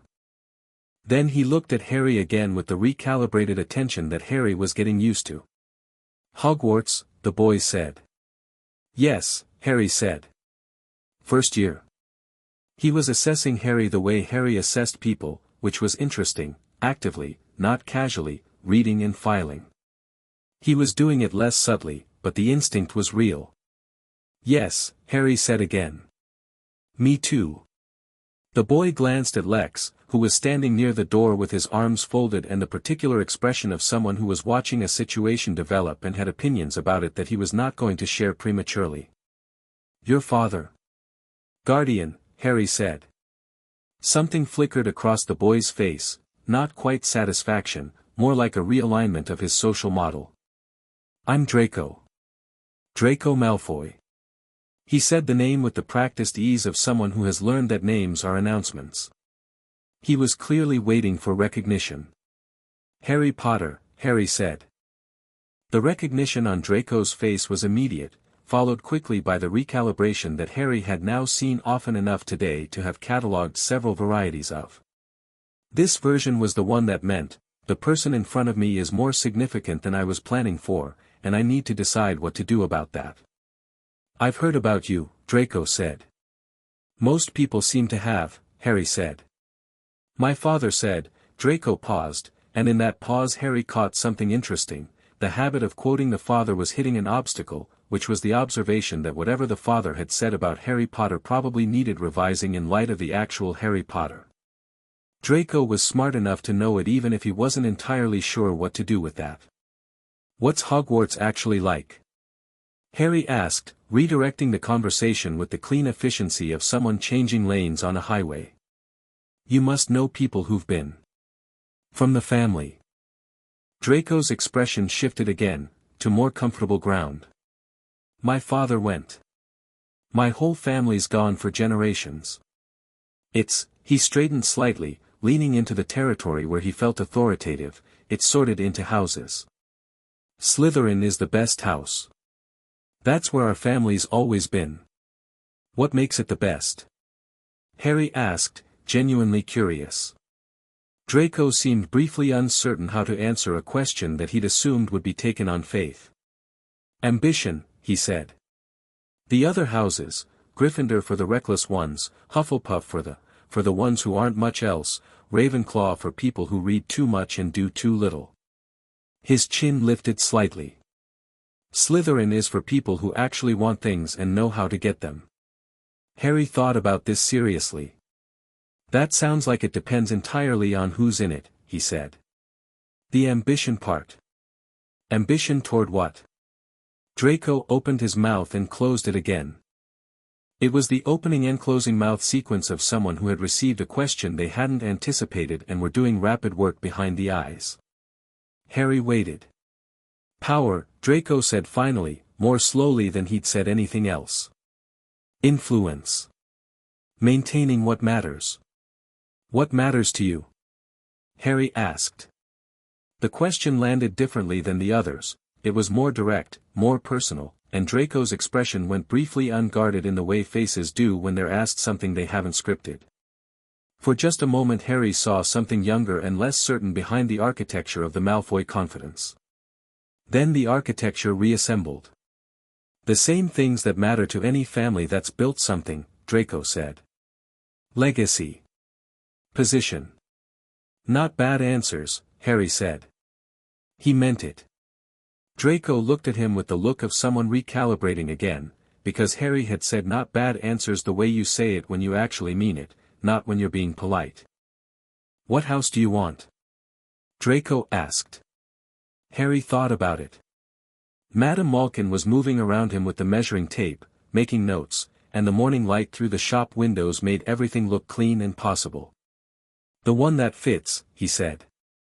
I'm not going in with a preference. I'll see what the process thinks and I'll work with it. Draco studied him. The sorting hat, he said. It reads your mind, sort of. Some people talk to it. I've read about it, Harry said. It sounded like a negotiation. It is, a bit, Draco said. For some people. He paused, and something shifted, the architecture softening very slightly, not enough to notice if you weren't watching for it, but Harry was always watching. If you end up in Slytherin, if we're in the same house, he stopped. Restarted. I know how it works there. I could, another stop. The Malfoy training was fighting the instinct, which was clearly trying to say I could show you around and was running into the complication that showing someone around implied they needed showing, and implying that about Harry Potter, who was standing there with the easy confidence of someone who'd been running his own chess strategy since childhood, seemed like an error. I'd appreciate that, Harry said, saving him the landing. Knowing how a place works from the inside is different from knowing it from documents. Draco's expression settled into something that was, Harry thought, the most genuine expression he'd worn since they started talking. Not the house name announcement or the father quoting or the social positioning. Just a kid who had just been told he was useful for something that was actually real. All right, Draco said. He was still looking at Harry with the assessing quality, but the assessment had shifted from how significant is this person to my position to something that Harry identified, tentatively and with the appropriate degree of uncertainty, as the early shape of actual curiosity. Harry stepped off the fitting platform as Madame Malkin finished, and picked up the wrapped parcel of robes. He looked at Draco. See you on the 1st of September. September 1st, Draco agreed. Outside, Lex fell into step beside Harry without a word. They walked the length of the alley in the comfortable quiet that had developed between them over years of shared space. Malfoy, Lex said eventually. His father's been in the Dumbledore file since the beginning, Harry said. Lucius Malfoy. Death Eater who claimed coercion after the war. Significant social and political influence in the ministry. He adjusted the parcel of robes under his arm. Draco's not his father. No, Lex agreed. He isn't. Yet. Yet is the interesting word, Harry said. He could go in almost any direction. He's smart enough to go in any direction. A beat. He's going to need to make a decision eventually about whether he's going to be his father's heir or his own person.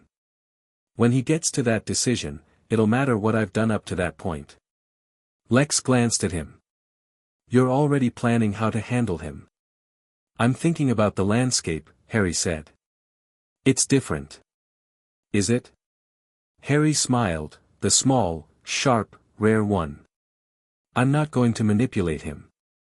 I'm going to be honest with him because that's what he needs and nobody in his life is giving him that. He paused. That's not a strategy. That's just what's true. Lex was quiet for a moment in the way that meant he was taking something seriously.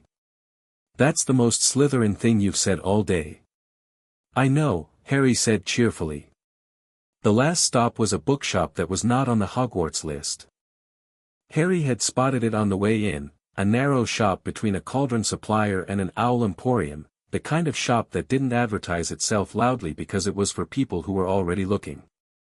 The sign said Obscura books in faded lettering, and the window display had nothing in it that was on any school curriculum Harry had seen. He went in without asking Lex's opinion, which was something he could do now, at 10, that he hadn't been able to do at 4, not because Lex would have stopped him then but because he wouldn't have trusted his own instincts enough to lead. The shop was dim and overfull, and the wizard behind the counter was very old and very thin and looked like he hadn't been surprised by anything in several decades. Harry moved through the shelves with focused attention. He wasn't looking for anything specific. He was reading spines, looking for the shape of what this shop contained, building a map of it the same way he'd built a map of the penthouse library 6 years ago. He came out 20 minutes later with 6 books, none of which were recommended for any year of the Hogwarts curriculum and 2 of which the old wizard had produced from under the counter when Harry described what he was looking for. He'd paid with the money from the Gringotts withdrawal without blinking at the total, which was considerable. Lex looked at the books and didn't ask about them, which was the right move. "Ready?" Harry asked. "One more stop," Lex said. The stop was not a shop. It was a bench near the far end of the alley, in a quieter stretch where the foot traffic thinned and the buildings got older, and on the bench was a woman Harry had noticed in the leaky cauldron, the one whose posture had changed when she saw him. She was in her late 30s or early 40s, with warm brown skin and sharp eyes and the look of someone who had a reason to be where she was. She stood when they approached. "Augusta Longbottom," Lex said, by way of introduction. Harry looked at her. "Longbottom," he said. "Alice Longbottom's mother-in-law. Alice and Frank they were Aurors. What happened to them was," he paused. He knew what had happened to them. It was in the file. Tortured by Bellatrix Lestrange and 3 others until they were beyond recovery. In St. Mungo's still. "They were your parents' friends," Augusta said. Her voice was brisk but not cold, the voice of someone who contained considerable feeling under very good management. "I've been aware of you, Mr. Potter. I've been watching the legal proceedings with interest." Her eyes moved briefly to Lex. "And watching Mr. Luthor with considerable interest." "Good interest or concern?" Lex asked. "I haven't decided," she said, which Harry respected for its honesty. "My grandson will be at Hogwarts in September. His name is Neville. She paused, and something moved across her face that the briskness was usually very good at containing. "He's had a difficult time. His parents," she stopped. "I wanted to find you myself. Before everything. I wanted to ask," she looked at Harry directly, with the particular look of someone asking something important without dressing it up. "He'll need someone who sees him as he is, not as the boy who isn't the boy who lived. I thought, if he's decent, I'll be his friend," Harry said. "I'm not going to be anyone's friend as a favor. But if he's decent, I will." He met her eyes. "What's he like?" Augusta looked at him for a long moment. "He's shy," she said. "He's been told so often that he's less than he is that he started to believe it. He's terrified of getting things wrong."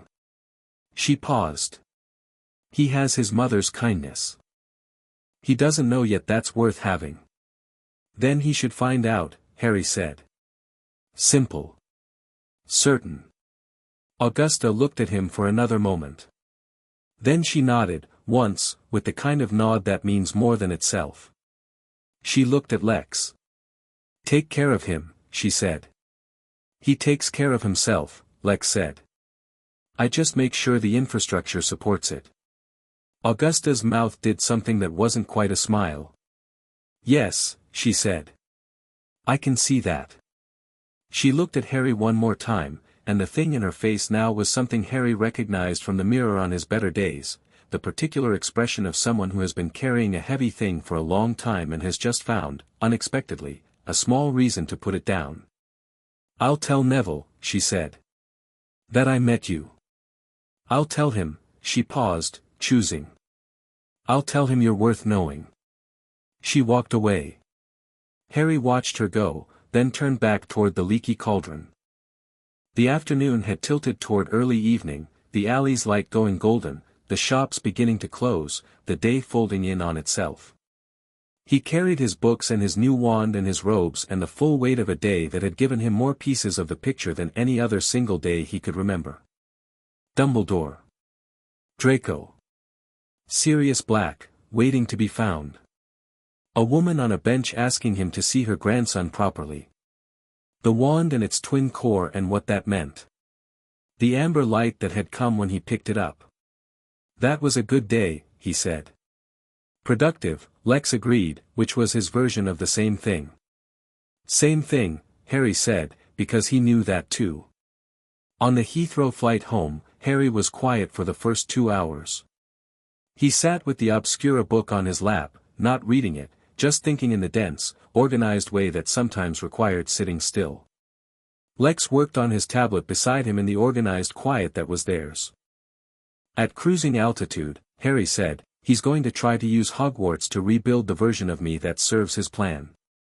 He's not going to do it obviously.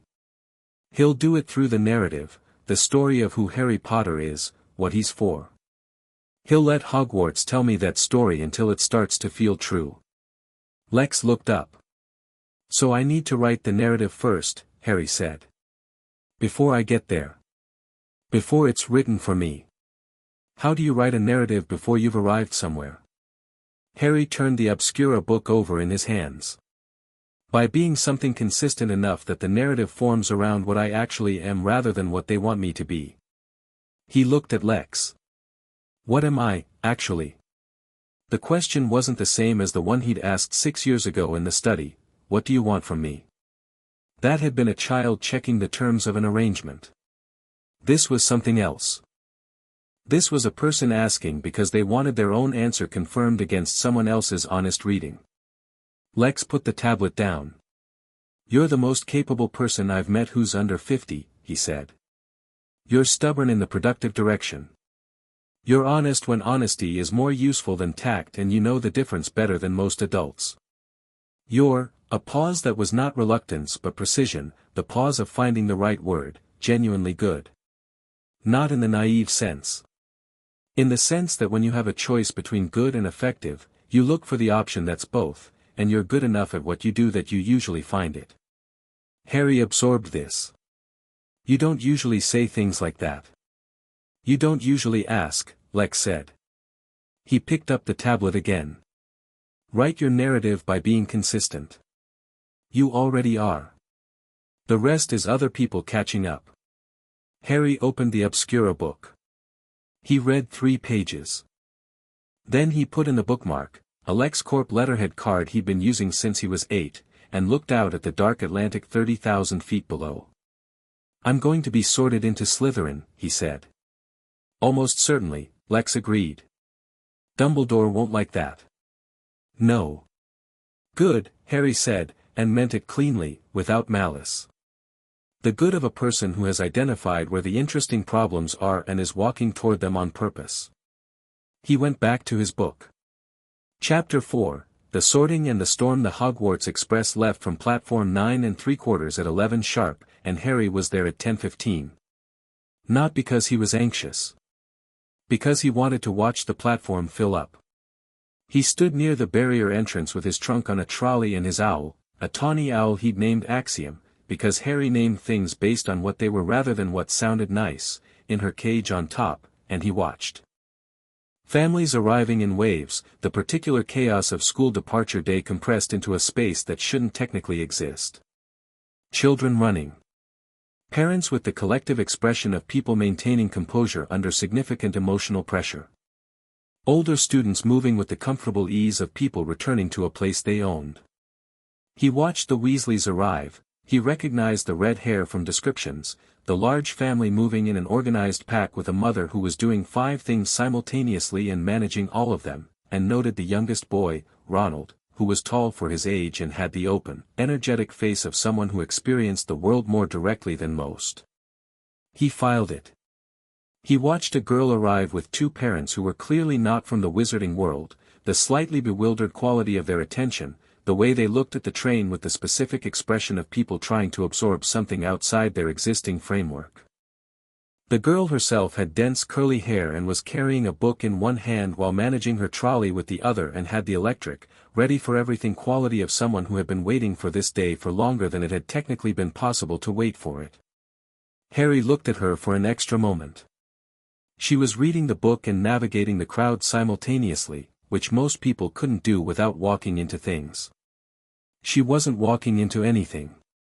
He filed that specifically. Lex was not on the platform. This had been decided 2 weeks ago, cleanly, without drama. Harry had said it would be better if he arrived without being arrived with, that showing up with Lex Luthor was already a statement and he wanted to make his own statements first. Lex had agreed without argument, which meant he'd already arrived at the same conclusion. They'd said goodbye at King's Cross Station's main entrance in the way they did most things, no ceremony, just information. The satellite phone is in the trunk's inner compartment, Lex had said. LexCorp's signal bounces off a private relay, so the wizarding world's interference with electronics won't be an issue at the expected levels. If there's something I need to know, use it. And if there's something you need to know that I don't know yet? Harry had asked. I'll find out anyway, Lex had said. But it's better when I hear it from you. Harry had nodded. He'd started toward the platform, then turned back, not his usual doorway pause, something faster, and said, "You'll be fine." Lex had looked at him with a raised eyebrow. Without having someone interesting to talk to at breakfast, Harry had said. "You'll find a way to manage." He'd gone through the barrier before Lex could respond, which was probably intentional. The compartment Harry chose was in the middle of the train, not the front where the older students clustered and not the back where people hid.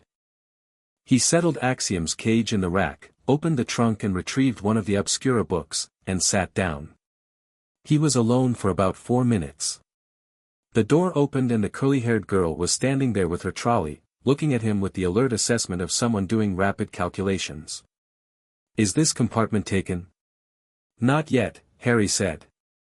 She came in, efficiently managed her trunk into the rack in a way that suggested she'd practiced, and sat down across from him. She looked at his book, her eyes went to the title, which was Advanced Theoretical Frameworks in Wandless Magic, a critical survey, and something shifted in her expression from simple assessment to a more specific and pointed variety. "That's not on any of the Hogwarts lists," she said. "No," Harry agreed. "I checked all of them," she said. "All 7 years. I've already read all the first-year texts and most of the second-year ones."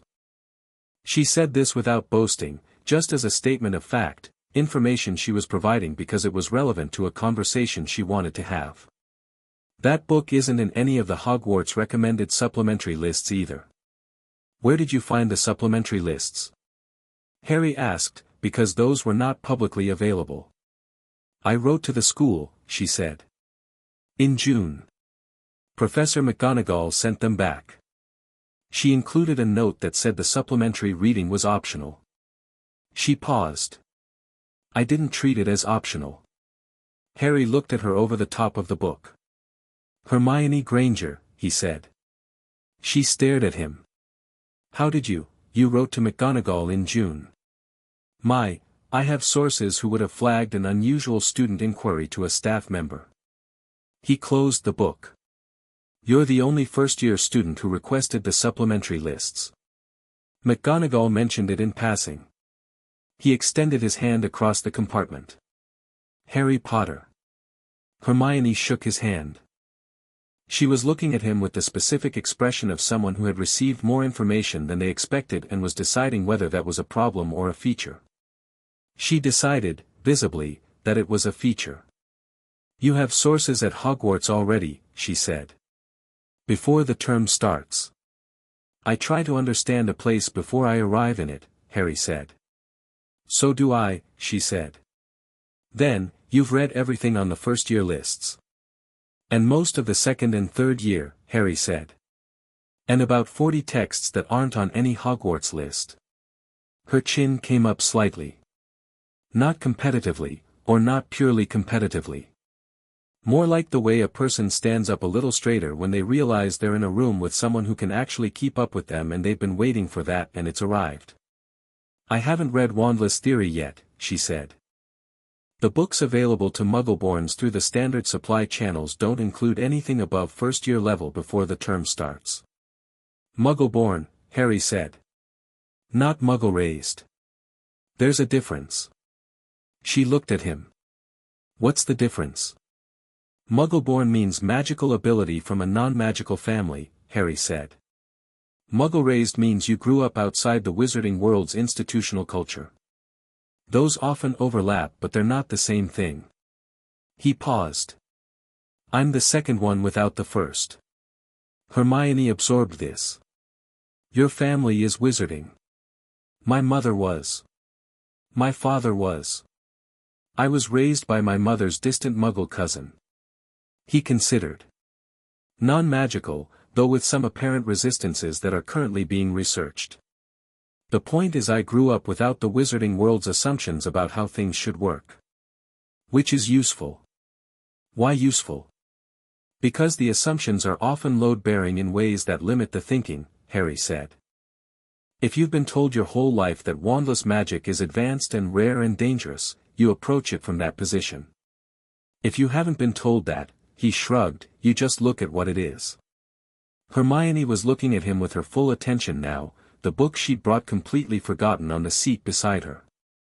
Can you do it? Wandless magic? Yes, Harry said. Show me, she said, and there was no hesitation in it, no if you don't mind or could you possibly, just the direct, honest request of someone who believed that demonstrations were more valuable than claims and had not yet learned to dress that belief in politeness. Harry picked up her forgotten book without touching it, lifted it from the seat, and set it on the rack beside Axiom's cage. The owl regarded the book with feathery contempt. Hermione watched this happen. Then she looked at Harry. Then she looked at the rack. Then she said, that was effortless. It took several years to become effortless, Harry said. Currently. How, she said. The theoretical framework, I've read that wandless casting requires, the theory is built around wand-trained wizards attempting to work without their focus tool, Harry said. The difficulty is the transition. I've never been trained with a wand as a primary tool. I developed the skill the other direction, which bypasses most of what makes wandless work theoretically difficult. He looked at her. What do you know about the role of intent in magical mechanics? And then they were off. The conversation ran for 2 hours without stopping, moving through magical theory and into the specific problems Hermione had encountered reading the standard texts, places where the explanations didn't satisfy her, where she'd gone looking for deeper frameworks and found instead the wizarding world's long tradition of it works because it works. Harry had the same complaints, which he documented in a notebook that he retrieved from the trunk, and Hermione read his margin notes with the focused intensity of someone sight-reading difficult music.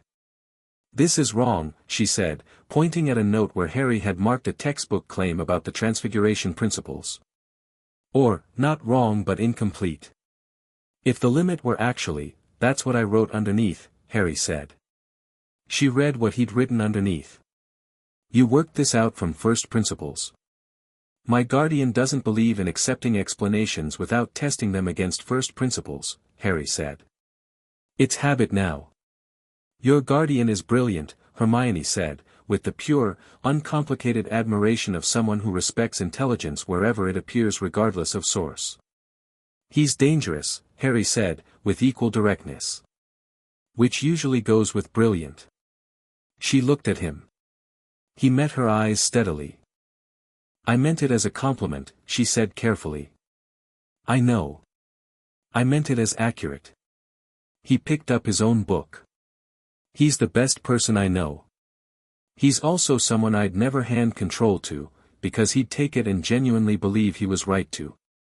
The two things coexist.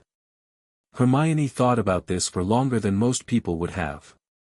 That's a very sophisticated thing to think about someone you love, she said finally. Harry looked at her over the book. He'd say it wasn't sophisticated, just honest. It's both, Hermione said firmly. A beat of silence. Outside the windows, England rolled past in the late morning light, green and moving. We're going to argue a lot, Harry said. I know, Hermione said, in the tone of someone who considered that a feature. Which house do you think you'll be in? Slytherin, Harry said. Hermione blinked. Oh, she said. Then, after a moment of genuine consideration rather than reflex, that will be interesting. I think so too, Harry said. The door of the compartment opened a third time, an hour from Hogwarts, and Ron Weasley leaned in with a sandwich and an expression that suggested he'd been looking for a good compartment and had found one that was both occupied and emitting the particular social energy of a conversation he'd definitely interrupted. Sorry, he said. Everywhere else is full. Could I come in? Harry said. Ron came in. He sat down, looked at them both with the open, direct assessment of someone who processed people quickly and without much ceremony, and said to Harry, "You're Harry Potter." "And you're Ron Weasley," Harry said. Ron's eyebrows went up. "You know who I am. Sixth child in a family with 5 older brothers who all attended Hogwarts," Harry said. "You were impossible to miss at the barrier. Also the only red-haired family of that size, so the statistics favored the identification." He smiled. "Harry." "Ron," said Ron, who was processing the 6th child and 5 brothers piece of information with the slightly complicated expression of someone who had feelings about being contextualized by his family and was deciding whether to have those feelings now or later. He decided later. "What were you two talking about?" "Magical theory," Hermione said. Ron looked between them. "The whole time?" "The whole time," Harry confirmed. Ron processed this. "Right," he said. "I've got extra sandwiches if you want one." It was such a clean pivot from incomprehension to practical hospitality that Harry laughed, genuinely, the kind of laugh that arrived faster than any decision to perform it. Hermione looked surprised, as if she hadn't seen it coming. Ron looked pleased with himself in the way people do when they've accidentally done exactly the right thing. "Yes," Harry said. "Thank you." Ron handed around sandwiches with the casual generosity of someone who'd spent his whole life in a house where there was never quite enough of anything but sharing was reflexive anyway. He'd brought too many and was delighted to have someone to unload them on. They ate. Ron talked about Hogwarts with the easy authority of someone raised on stories of it, and his stories were different from Draco's, less about hierarchy and position, more about specific events and specific people and the particular institutional warmth of a place that had shaped his family for generations. He talked about his brothers with a mixture of genuine pride and genuine exhaustion that was very human and very funny. He made Hermione laugh twice with the second one. She didn't seem to expect to laugh and it arrived like something she hadn't quite prepared a face for. Harry watched both of them and thought, here. Not sorted yet. Not through the door. But, here were the people he'd be navigating this with. The girl who'd argue with him about theory at 2 in the morning and be right often enough to be worth the argument. The boy who didn't have a complicated thought about loyalty and for whom that was not a limitation but a kind of structural integrity. He was aware that this was a fast read. He was also aware that fast reads on good evidence were usually right. The boats across the lake in the dark were beautiful in the way that things are beautiful when they've been made to be beautiful, the castle lit against the black sky, reflected in black water, enormous and old and illuminated with the specific drama of a place that understood its own significance. Harry sat in the bow of a boat next to Hermione and looked at it without speaking. He wasn't awed. He was, he decided, satisfied. The way you're satisfied when you've been building towards something for a long time and the thing finally appears and matches, more or less, what you built toward. Neville Longbottom was in the boat behind them, and Harry had caught his eye at the boats and introduced himself with a simplicity that had clearly startled Neville, who had the slightly braced posture of someone expecting either to be ignored or to be found inadequate, and had received instead just "Hello, you're Neville, I think." Delivered without weight or agenda. Neville had blinked and said yes, and Harry had said good and gotten in the boat. He'd caught, in his peripheral vision, Neville watching him for the rest of the crossing with a cautious, considering expression. The sorting took place in the Great Hall, which was everything the descriptions had said it was and which Harry catalogued in about 30 seconds, the enchanted ceiling, the 4 house tables, the staff table at the front with Dumbledore at its center and McGonagall to his right, and the specific quality of the room's attention when the first years filed in. The room looked at Harry. Not all of it. But enough. A ripple of recognition moving through the 4 tables like a stone dropped in still water. The whispers. Potter. That's Potter. He's real. He looked steadily forward and let the ripple pass.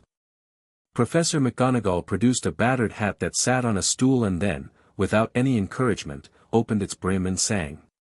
The hat's song was clever, more clever than Harry had expected, genuinely clever, the kind of verse that contained real argument compressed into rhyme, and it covered the 4 houses' qualities with the particular bias of something that had spent 1,000 years deciding where people belonged and had thought hard about the distinctions.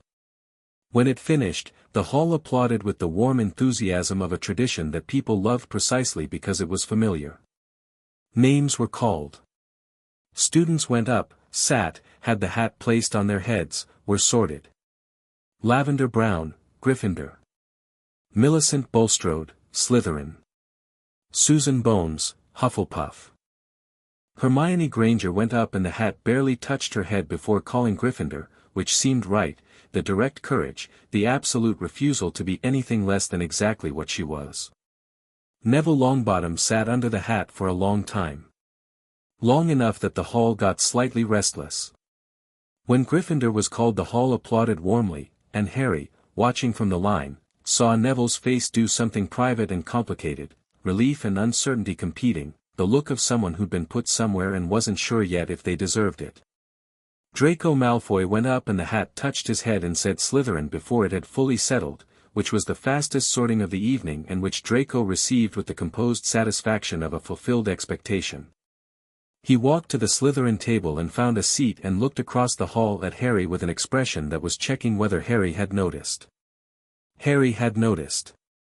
Potter, Harry. The hall went completely quiet. Not the polite quiet of attention. The full, physical quiet of a room holding its breath. Harry walked to the stool and sat down, and Professor McGonagall placed the hat on his head, and the hat's presence descended into his mind like a hand reaching in. "Well," said the hat, not out loud, but in the specific interior space of something reading you. "Now here is something I don't see every day." "What do you see?" Harry thought back. The hat made a sound like a hum that was also somehow like a laugh. "Most students think at me. You're thinking with me. That's rare." A pause that was also a reading. Harry felt it moving through his memories without being able to stop it, the systematic quality of a thing that had been designed to know people. Extraordinary mind. Extraordinary formation. Not what we usually see from, not from our world primarily. From another place's education entirely. Another pause. "You're not afraid of anything in this room. Is that a problem?" "For the room, possibly," the hat said, and this time the laugh was clear. "For you, no. Fear is a reasonable response to things that are actually dangerous. Nothing in this hall is actually dangerous to you right now." It turned its attention inward. "Let's talk about where you belong. You could go in Ravenclaw, the intelligence is there, obviously, the love of knowledge. But Ravenclaw loves knowledge for its own sake, and you love knowledge for what it becomes. There's a difference." "I know," Harry thought. "Gryffindor, the courage is there, absolutely, but it's not the reckless kind, and Gryffindor has a romance with reckless courage that you don't share. You're brave but you're calculated, and Gryffindor prefers its bravery with less calculation." "And Hufflepuff?" "Don't be rude," the hat said, and Harry felt what was distinctly a smirk. Hufflepuff would suit you in ways you haven't considered. The loyalty is real. The work ethic is yours. But it's not where you need to be. A beat. You knew before you sat down. I thought I knew, Harry said. I wanted to hear your reasoning. You wanted to see if my reasoning matched yours, the hat corrected. It does. You belong in Slytherin. The hall reacted. Not badly, there was applause from the Slytherin table, genuine, and polite applause from the others, but there was a quality to the silence that had preceded it, the full, breath-held quiet, that meant the reaction had been expected to be otherwise. Harry heard the whispers restart as he stood and walked to the Slytherin table. He looked at the staff table as he walked. He'd planned not to, he'd planned to just walk and sit and let the room react however it would react. But he looked at the staff table anyway because he wanted to know, and at the staff table Dumbledore was watching him with an expression that was still warm, still steady, and contained in its depth something that Harry identified as recalculation. Not disappointment.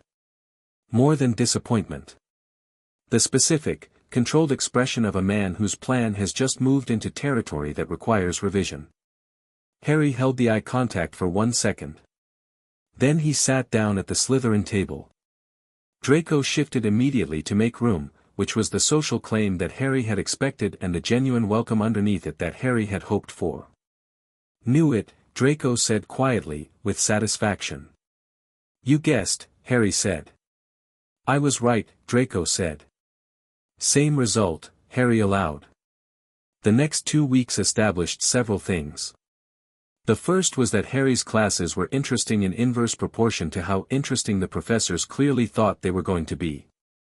Charms was taught by Professor Flitwick, a tiny, enthusiastic man whose genuine love for his subject made the classes move faster than the curriculum strictly required, and Harry found genuine pleasure in the precision of wand work, the specific feedback loop between intention and gesture that was different from wandless casting, more external, more communicative, like the difference between thinking and speaking aloud. He excelled at it immediately, not through natural gift alone but through the particular advantage of someone who had been studying the mechanics of the thing before they got there. Transfiguration, Professor McGonagall. She was brisk, rigorous, and had the specific quality of a person who respected competence without making a fuss about it. Harry transfigured his matchstick into a needle on the first attempt, which earned him a look from McGonagall that wasn't surprise but was something. When he did it left-handed on the second attempt and then wandlessly, holding it up for her inspection, she had looked at him for a full 4 seconds. Show me again, she'd said. He'd shown her again. 10 points to Slytherin, she said, and moved on to the next student with the brisk composure of someone who refused to make a spectacle of exceptional performance, which Harry respected considerably. Potions was Snape. Snape was complicated in the way that the briefing documents had suggested but hadn't quite captured, because documents couldn't capture the specific quality of a person's presence in a room, the way he moved through it, the control, the intelligence that crackled under the surface like current under ice. He was the most competent person Harry had met at Hogwarts so far, which made his opening gambit particularly interesting. Potter, Snape said, at the front of the first class, with the particular intonation that meant the name was a category rather than a person. His dark eyes fixed on Harry with the look of someone who had been expecting something and was now assessing whether the real thing matched their expectations. Our new celebrity. The word landed with the texture of a test. Harry looked at Snape without changing his expression. Professor Snape, he said. I've read your papers on potion stability theory. The work on the Wolfsbane variant in particular. The class went very still. Snape's expression didn't change. But something behind his eyes did, a quick, involuntary adjustment, the face that a person makes for a fraction of a second when they receive input they hadn't prepared for. Have you, Snape said. The framework for thinking about ingredient interactions as competitive rather than cooperative was elegant, Harry said. I had a question about the third paper. The equilibrium point calculation seemed to assume a static temperature environment. Was that a deliberate simplification or a limitation of the testing setup? The class was completely silent. Snape looked at Harry for a long moment. The test that the word celebrity had been was now producing different results than the testing conditions had been designed for. Harry waited. It was a simplification, Snape said, and his voice had lost one layer of the specific quality that had been a weapon a moment ago. For the purposes of the theoretical framework, dynamic temperature variation was a complicating variable that would have required a separate paper to address adequately. He paused. The limitation is noted in the footnote on page 7, which apparently you did not read carefully. I read it, Harry said. The footnote is careful, but I thought the paper body could have been clearer about the scope of the simplification. Otherwise the framework gets applied beyond its intended range. That is a valid criticism, Snape said, with the precise, effortful quality of someone saying something they found it difficult to say. Then, that will be 5 points from Slytherin for speaking without being called on. Of course, Harry said pleasantly. He got the 5 points back by the end of the class and an additional 8, which Snape assigned with the pinched expression of someone whose principals were fighting their preferences and the principals were just barely winning.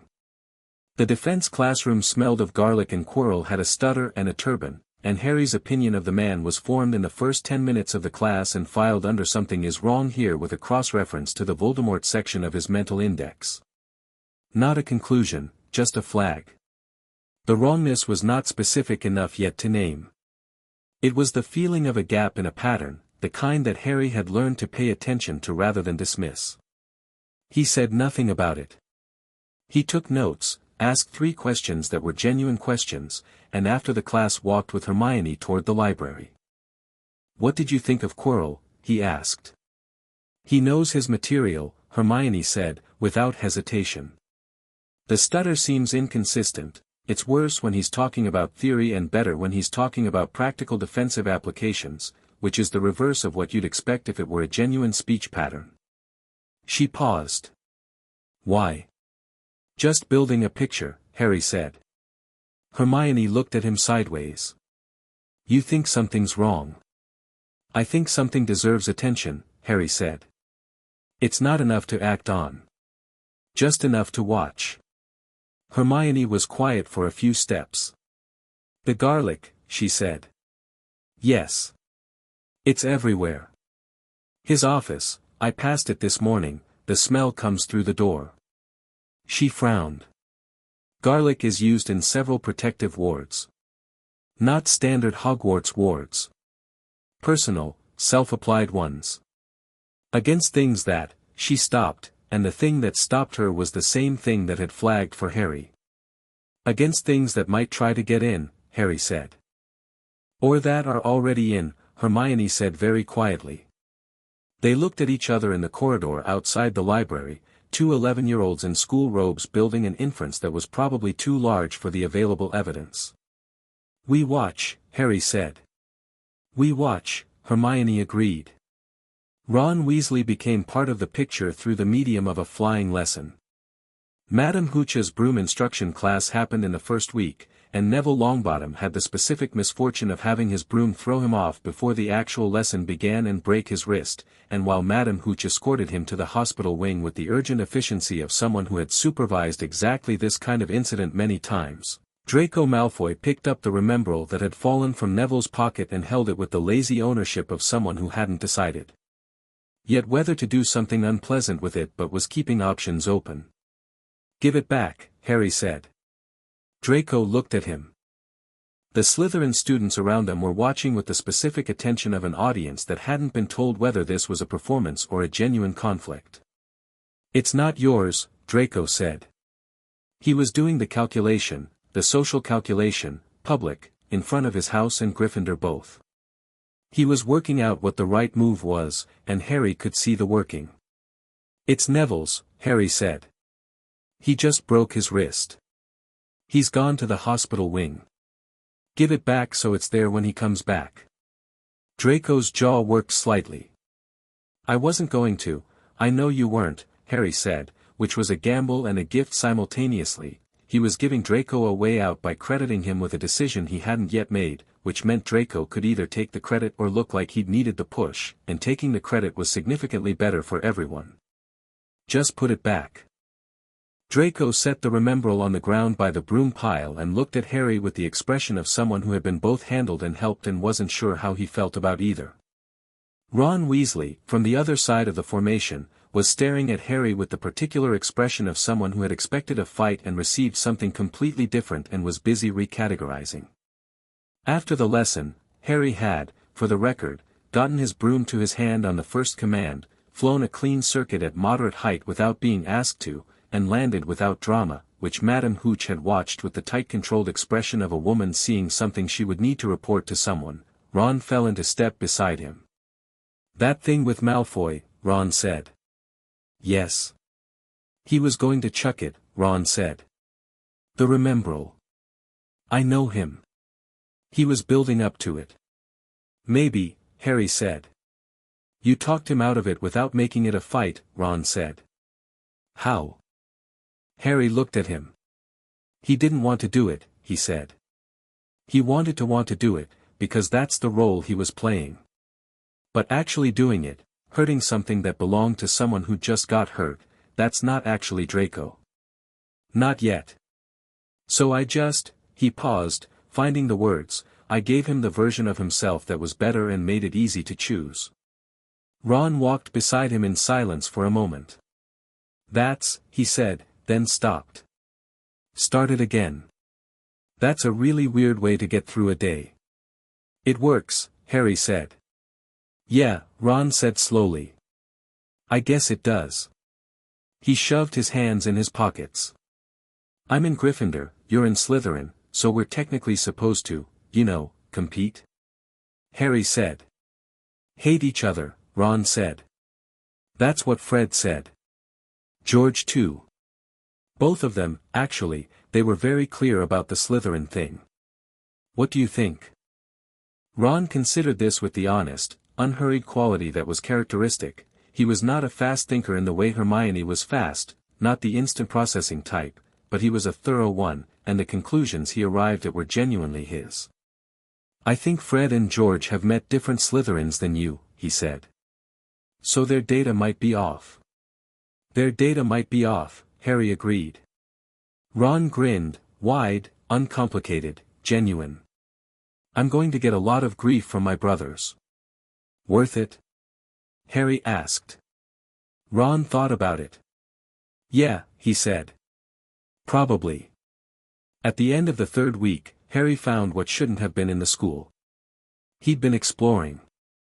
Not rule-breaking exploration, or rather, exploration that was technically within the letter of the rules as he'd read them in the student handbook, which prohibited students from certain restricted areas as listed in the appendix, and the third-floor corridor was on that list, but Harry had gone past the door rather than through it, which was a distinction he was prepared to defend. The door at the end of the third-floor corridor was locked. Harry had looked at the lock with the focused attention he brought to security systems and immediately understood three things: the lock was magical, it was recent, and it was not standard Hogwarts security architecture. It was additional. Something had been secured in that corridor after the school year had begun, or very shortly before. He stood outside the door for 30 seconds, not touching it, just looking. Then he went back to the Slytherin common room, got his notebook, and started a new section. He wrote at the top of the page, "What is Dumbledore keeping in the school, and why bring it here?" He wrote underneath it everything he knew and everything he could infer, and when he finished, the inference sitting at the bottom of the page was the one that had been forming since Diagon Alley, since the Gringotts vault, since Ollivander's shop and the Twin Core wand, since everything. He wrote, "The Philosopher's Stone. Removed from Gringotts. Secured at Hogwarts. With me." He looked at it for a moment. Then he wrote, "Why here? Why now? What does it need to be near?" He looked at that. "Me," he wrote again. "Or the thing connected to me." He closed the notebook. Through the common room's underwater windows, the Black Lake moved in slow, dark currents. It was late, most of his dormitory asleep, the fire burned low. Harry sat in his chair, not his chair, but his chair now, the one he'd taken instinctively in the first week and that nobody had contested, positioned with its back to the wall and a view of the whole room, and thought. Dumbledore had brought something worth stealing to a school full of children. He had done it knowing Harry would be in that school. Either it was bait, the stone used to draw something out, or it was protection, the stone kept near the one person whose survival it was connected to. Or both. Both things, simultaneously. Harry thought about what Lex had said about Dumbledore. I think he has an architecture. A plan he's been building for 30 years. And he thought, what is the stone for, in the plan? He didn't have the answer. He had the question, which was the necessary first step. He went to bed. On the way, he paused, his doorway habit, arriving even in new places, and looked back at the dark common room, the fire, the underwater window with the lake behind it. He thought, I'm inside the plan. The question is whether I'm a piece or a player. He already knew the answer. Chapter 5, The Mirror and the Stone. November arrived with the particular cruelty of Scottish weather, which interpreted the concept of autumn as a brief courtesy before delivering something that felt more like a personal grievance. The grounds were grey and the lake was darker grey and the castle corridors carried drafts that arrived from directions that shouldn't architecturally have been possible. Harry didn't mind. Cold was just data about the environment.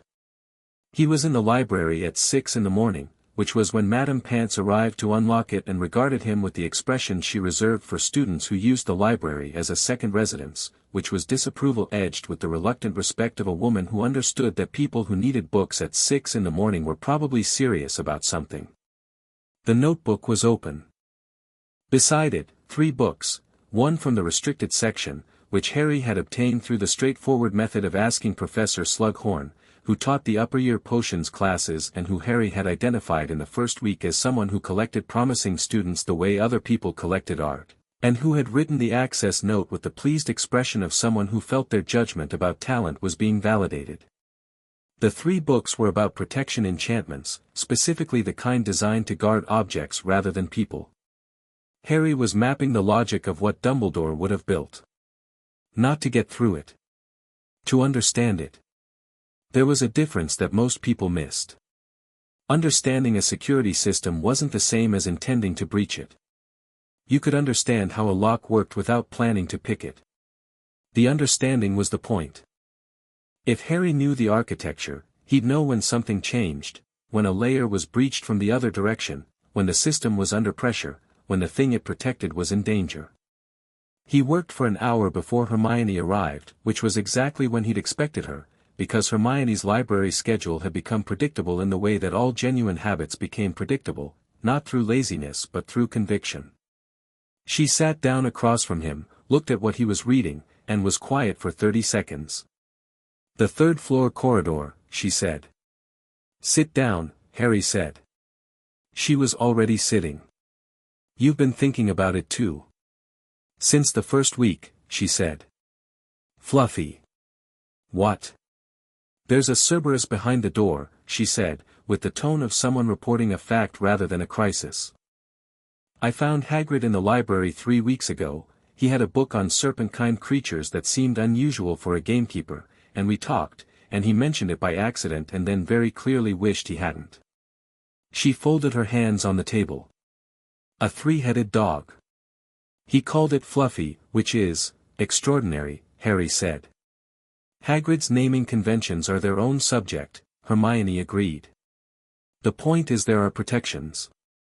Plural. The Cerberus is the outer layer. There are others underneath. I've been mapping what they'd likely be from the available literature, Harry said. He turned the notebook so she could read it. She read quickly, and her expression moved through the material with the rapid calibration of someone checking a theory against evidence. She paused twice. She pointed at something. This one, she said. The logic enchantment. Snape's work. Almost certainly, Harry said. The ingredient interaction framework in his 3rd paper has a structural parallel to how a potion-based trial would work as a protection mechanism. I've been working out what the sequence would look like. And this? She pointed at another entry. Mirror. Speculation, Harry said. There's a class of enchantments that use reflective surfaces as part of a concealment mechanism.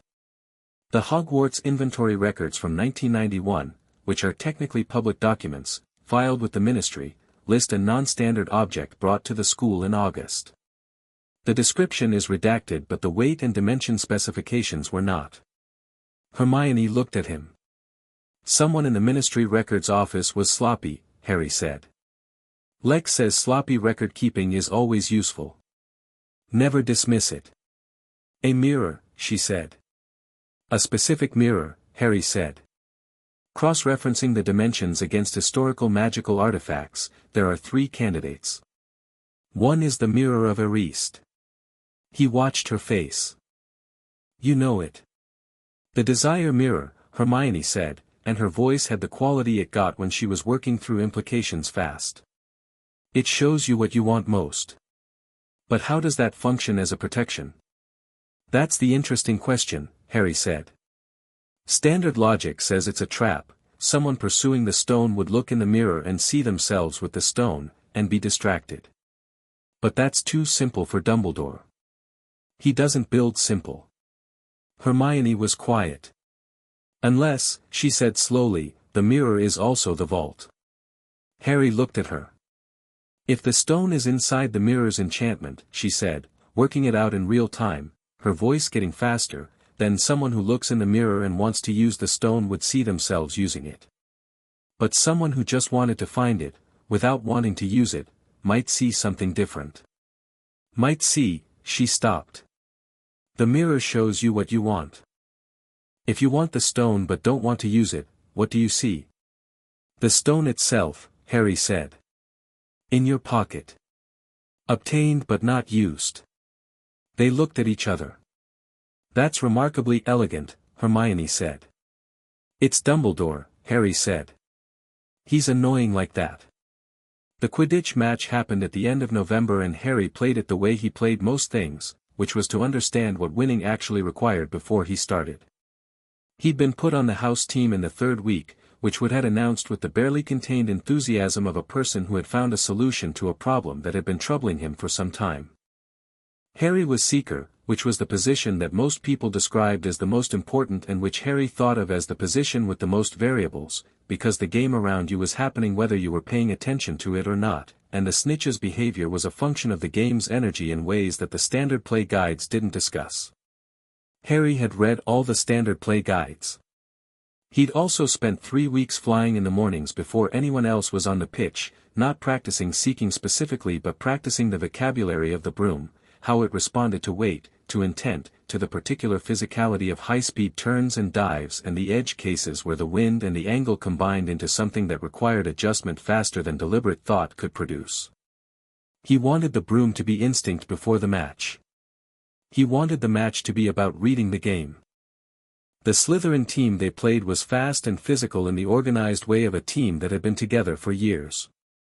Harry catalogued their formation in the first 90 seconds, the beater's coverage pattern, the keeper's tendency to shade left, the way their seeker, Flint's secondary priority after the chaser's established position, moved in wide arcs looking for the flash. The snitch appeared 14 minutes in, near the Gryffindor hoops, and Harry was already moving when it appeared because he'd seen the secondary indicator 2 seconds earlier. The snitch generates a very faint distortion in the air around it from the anti-gravity enchantment, visible if you weren't watching the game but watching the space around the game instead, which was a distinction from the standard approach. He caught it in a steep dive that flattened it approximately 10 feet off the ground, which made everyone in the stands produce the specific collective noise of people whose hearts have briefly stopped. He came up with the snitch in his closed fist and landed clean, and the stands went from that collective noise to an entirely different collective noise. In the changing room afterward, Wood said brilliant approximately 11 times. Harry accepted this and said, their beaters are coordinating better than the league average for a school team. We should look at our chaser spacing before the next match, which was true and relevant and the thing that needed saying. Wood stared at him. You just won us the game and you're already thinking about the next one. The win is recorded, Harry said, pulling off his gloves. The next match isn't yet. Flint found him outside the changing rooms. He was a large, aggressive person whose relationship with subtlety was theoretical rather than practical, and he stood in Harry's path with the physical imposition of someone who had decided that the conversation would be had whether Harry wanted it or not. "Nice catch," Flint said, in the tone of a compliment that was actually a question about alignment. "Thank you," Harry said. "You're in Slytherin," Flint said. "You play for us next year." "I'm in Slytherin this year," Harry said. "I played for us this year. Let's see how the next year looks when we get to it." Flint's eyes narrowed. "Malfoy says your Draco talks about me?" Harry asked pleasantly. "He says your—" Flint stopped, recalibrating, having run into the fact that what Draco apparently said about Harry didn't parse cleanly as an insult or endorsement and therefore wasn't a useful tool in this conversation.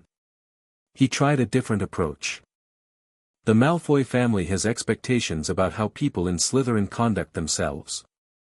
"The Malfoy family's expectations are their own business," Harry said. "I conduct myself the way I conduct myself. It's been working so far." He smiled, clean and civil. "Was there something specific you needed, or is this just establishing territory?" Flint looked at him for a long moment. The establishing territory question had landed because it was accurate, and accurate observations had a way of deflating the air out of territory establishing gestures. "Just saying hello," Flint said, in the voice of retreat. "Hello," Harry said. And walked back to the castle. December arrived and Hermione went home for Christmas and Ron went home and most of the castle emptied in the way that boarding schools empty for holidays, dramatically, all at once, the population density dropping so fast that the corridors felt suddenly too large. Harry stayed. Not because he had nothing to go home to. Lex had sent the expected note in November, "Return for Christmas if you want, stay if you have reasons," and Harry had thought about it and sent back, "I have reasons. I'll be back in summer."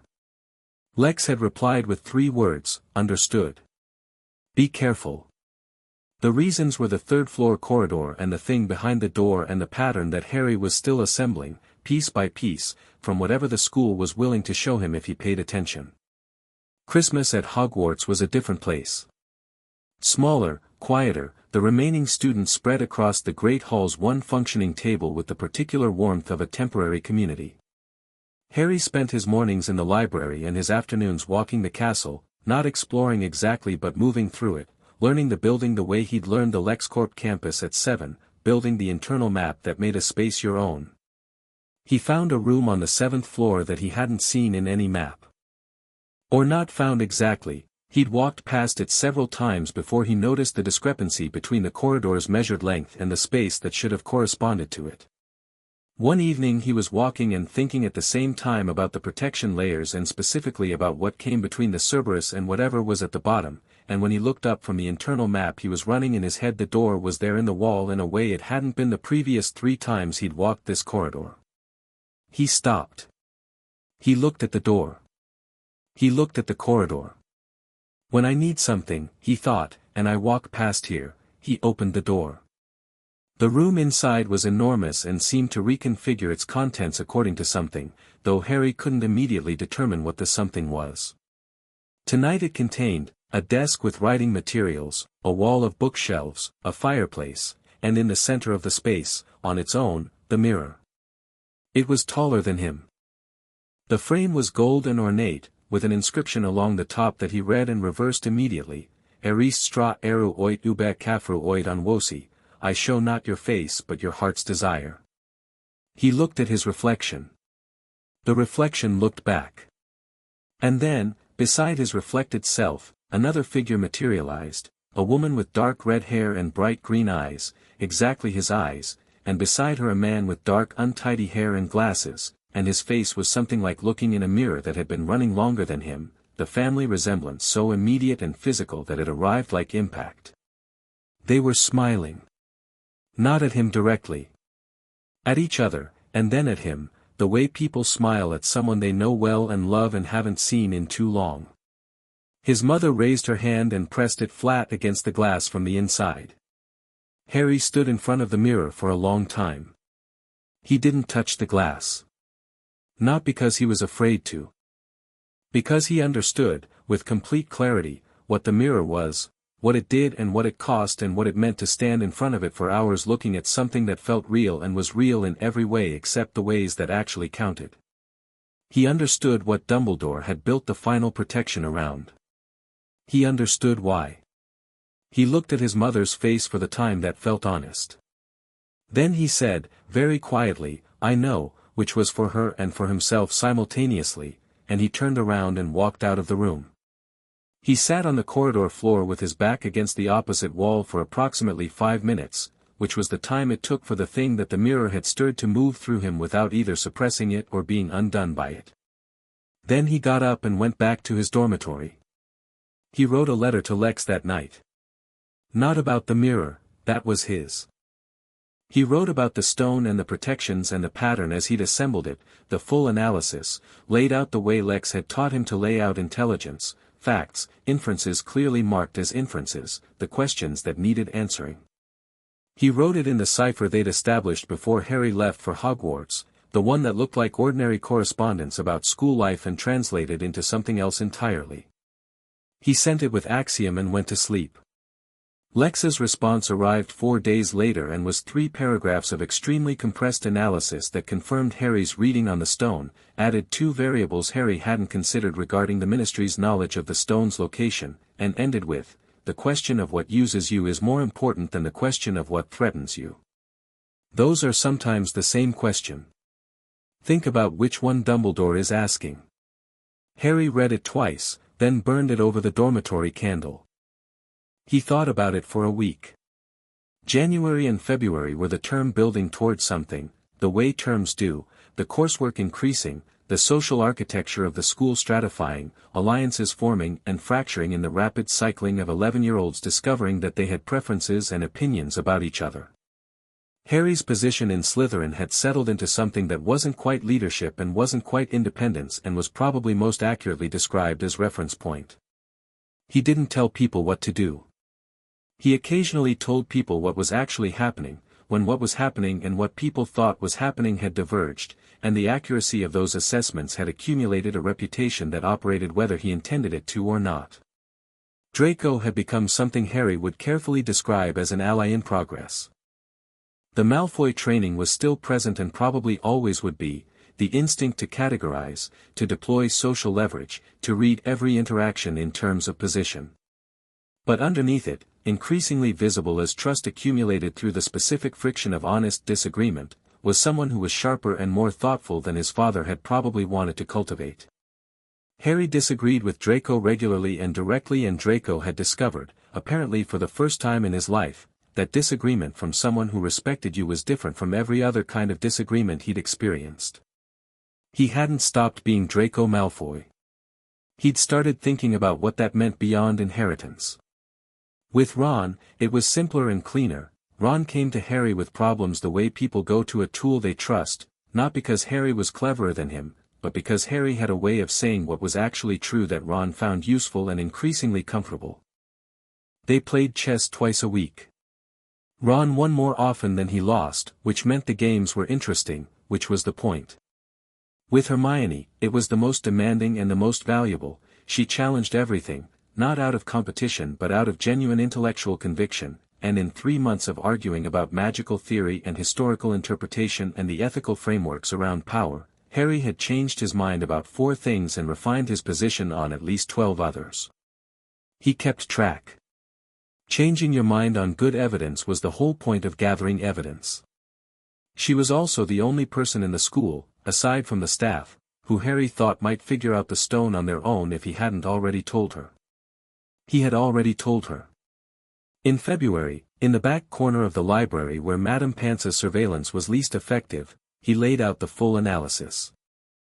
She listened without interrupting, which was unusual and meant she was taking it seriously. When he finished, she was quiet for a long moment. Then, Quirrell. Quirrell, Harry agreed. He's the threat vector, she said. Whatever is using him, whatever is in him, attached to him, driving him. She paused, and they both didn't say the name, not because they were afraid of it but because they were being precise about what they actually knew versus what they were inferring. It's going to move toward the stone. The only question is when. It's already moving, Harry said. His classes have changed since Christmas. The stutter is more inconsistent. He's distracted in a way he wasn't before. How long? Hermione asked. I don't know, Harry said. But it's not months. It might be weeks. He looked at her. I'm not going to Dumbledore with this. She considered this carefully. Why? Because Dumbledore knows, Harry said. He built the protection. He brought the stone here. He knows there's a threat to it. He held her gaze. If he wanted to act on the threat, he would have already. The fact that he hasn't means either he thinks his protections will hold, or he wants the attempt to happen, Hermione said, and her voice had gone quiet in the way it did when she'd arrived somewhere she didn't like. He wants whatever is using Quirrell to come for the stone. He wants the confrontation to happen on his terms, in his space. And if his terms involve me being the thing that confronts it, Harry said, then it's not a protection, it's a setup. Hermione looked at the table. But if the alternative is doing nothing, the alternative isn't doing nothing, Harry said. It's choosing the terms myself. March gave way to a quiet April, and the term moved toward its end the way water moves toward a drain, with increasing pace and the impression that the direction was inevitable even if the speed wasn't. Harry spent April preparing. Not obviously. Not in any way that would trip whatever surveillance Dumbledore had running in the school, which Harry assumed was comprehensive. He prepared the way he'd learned to prepare for things, the internal work, the contingency mapping, the deliberate practice of the things that might matter under conditions that wouldn't allow for deliberate thought. He practiced wandless magic in the room of requirement every evening, pushing the parameters of what he could do without a wand to their edges, not because he planned to rely on it in a confrontation but because knowing your actual limits rather than your theoretical ones was the first requirement of honest contingency planning. He worked on the focused emptiness, the clean space of intent that his magic responded to. He worked on doing complex things while genuinely afraid, which was harder, because the distress response was still partly reflexive. He worked on occlumency from a text he'd found in obscura books before the term started, the practice of organizing and shielding the mind, of controlling what could be read from it. The text was dense and the technique was difficult, and Harry spent 2 weeks making what felt like no progress, and then one Thursday morning in April woke up and it was simply there, the internal architecture, the rooms he could close, the specific mental quality of holding your thoughts in order rather than letting them surface randomly. He tested it on Snape. Snape had a habit, Harry had noted, of reading students during class, not a formal legitimacy probe, more the peripheral, habitual reading of a mind that was always gathering information. Harry had felt it at the edges of his awareness since October, the specific sensation of someone looking at the back of your thoughts without quite opening the door. One April morning in potions, while Harry was monitoring his boiling solution with appropriate attention, he caught Snape's habitual peripheral read and simply closed the door. Not aggressively. Cleanly. The mental equivalent of a room going dark. Snape's gaze sharpened slightly. He looked at Harry. Harry looked at his potion. After class, Snape said, with precisely neutral intonation, "Potter." A word. Harry stayed. Snape looked at him for a long time without speaking. Then he said, "Who taught you that?" "A book," Harry said. "Specific," Snape said, dryly. "Specific enough," Harry said. "I wanted to learn it. I learned it." He met Snape's eyes. "Is there a rule against it?" "There is not," Snape said.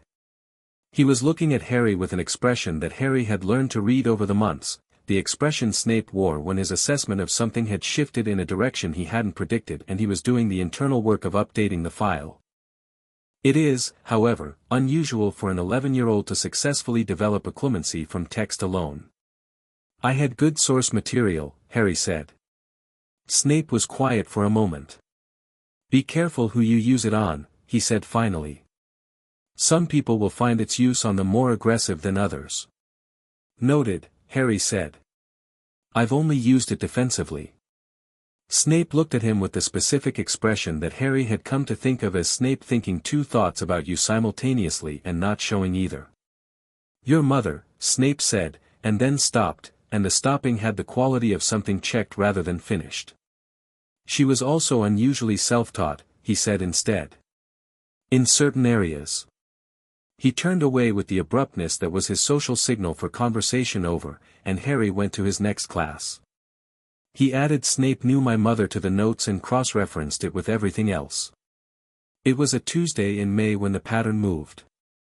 Harry woke up at 2 in the morning with no specific reason, which was a reason in itself. He trained himself, at Lex's early suggestion and his own later conviction, to treat middle-of-night alertness as information rather than inconvenience. He lay still for 30 seconds doing an internal inventory of why he was awake. Nothing obvious. No sound. No specific anxiety. Just the particular alertness of something in his peripheral awareness pulling at his attention. He got up, dressed, picked up his wand, and went into the common room. The common room was empty. He stood in the middle of it and paid attention to what he was feeling, which was the hardest kind of paying attention, the kind that required turning off the analysis and trusting the signal. The signal was, something has started. He went to find Hermione. She was already awake, sitting in the Gryffindor common room. The fat lady had let Harry in without much argument, because Harry had done a piece of work on her behalf in October involving a musical dispute with another portrait and she'd found the resolution satisfying, with her own wand in her hand and the specific expression of someone whose alarm had gone off without making a sound. "Now," she said. "Now," Harry agreed. They found Ron on the way down from Gryffindor Tower, coming out of the boys' dormitory in the specific half-dressed urgency of someone who had felt the thing too and was responding to it without fully knowing why. He took in Harry and Hermione in the corridor without asking unnecessary questions. "Third floor," he said. "Third floor," Harry confirmed. They moved fast and quiet through the castle. The door to the corridor was already open. Harry looked at the open door and what it meant, that someone had been here already, that the sequence was in motion, that if they turned around now and went back and woke a teacher, the teacher would arrive to find whatever had happened after they left, and the gap might be the thing that mattered. He went through the door. Fluffy was asleep on the trapdoor, which meant the harp was still playing somewhere, a small, enchanted harp in the corner producing the specific melody that kept the Cerberus sedated, and Harry looked at it and looked at the sleeping dog and crouched down. "The harp will stop," he said quietly. "When whoever put it here gets far enough away that they don't need it to keep playing. We don't have long." He looked at the trapdoor. "You don't have to come," he said to Ron and Hermione. "Don't be stupid," Ron said. "We've been working on this for 6 months, Hermione said, at the same time, with the tone she used when she thought something went without saying. Harry looked at them for a second. Then he opened the trapdoor. The Devil's Snare was first, and Hermione handled it with the clean competence of someone who had read about it, prepared for it, and wasn't the type to panic when plants tried to kill her. Ron needed one sharp instruction about going limp and obeyed it immediately, which was something Harry liked about Ron. When the information was clear, he trusted it and acted. The keys were next, a flying, enchanted lock that required catching one specific key from among hundreds of its identical cousins. Harry went up on his broom into the circling mass of keys and found it in 40 seconds, identified by its broken wing, catching it with the easy physical confidence of someone who had spent a year talking to brooms, and unlocked the door. The chess set was the one that stopped them. The room was enormous, the chess pieces human-sized and clearly not decorative, and Harry looked at the board and knew immediately that whoever had set this had set it for a player. The pieces were already mid-game, the position complex, the path through it not obvious. Ron was already looking at the board with the specific, lit-up quality that chess produced in him, the way some people look at fire, recognizing something that speaks to something deep in their processing. "I've got this," Ron said. Simple. Certain. Not performed certainty, the real thing. Harry stepped back. This was the thing about Ron that the first impressions didn't capture and that Harry had watched compound over months. he had specific gifts that arrived without trumpets, and chess was one of them. Harry was good at chess. Ron was something else. Ron moved through the game in 7 minutes.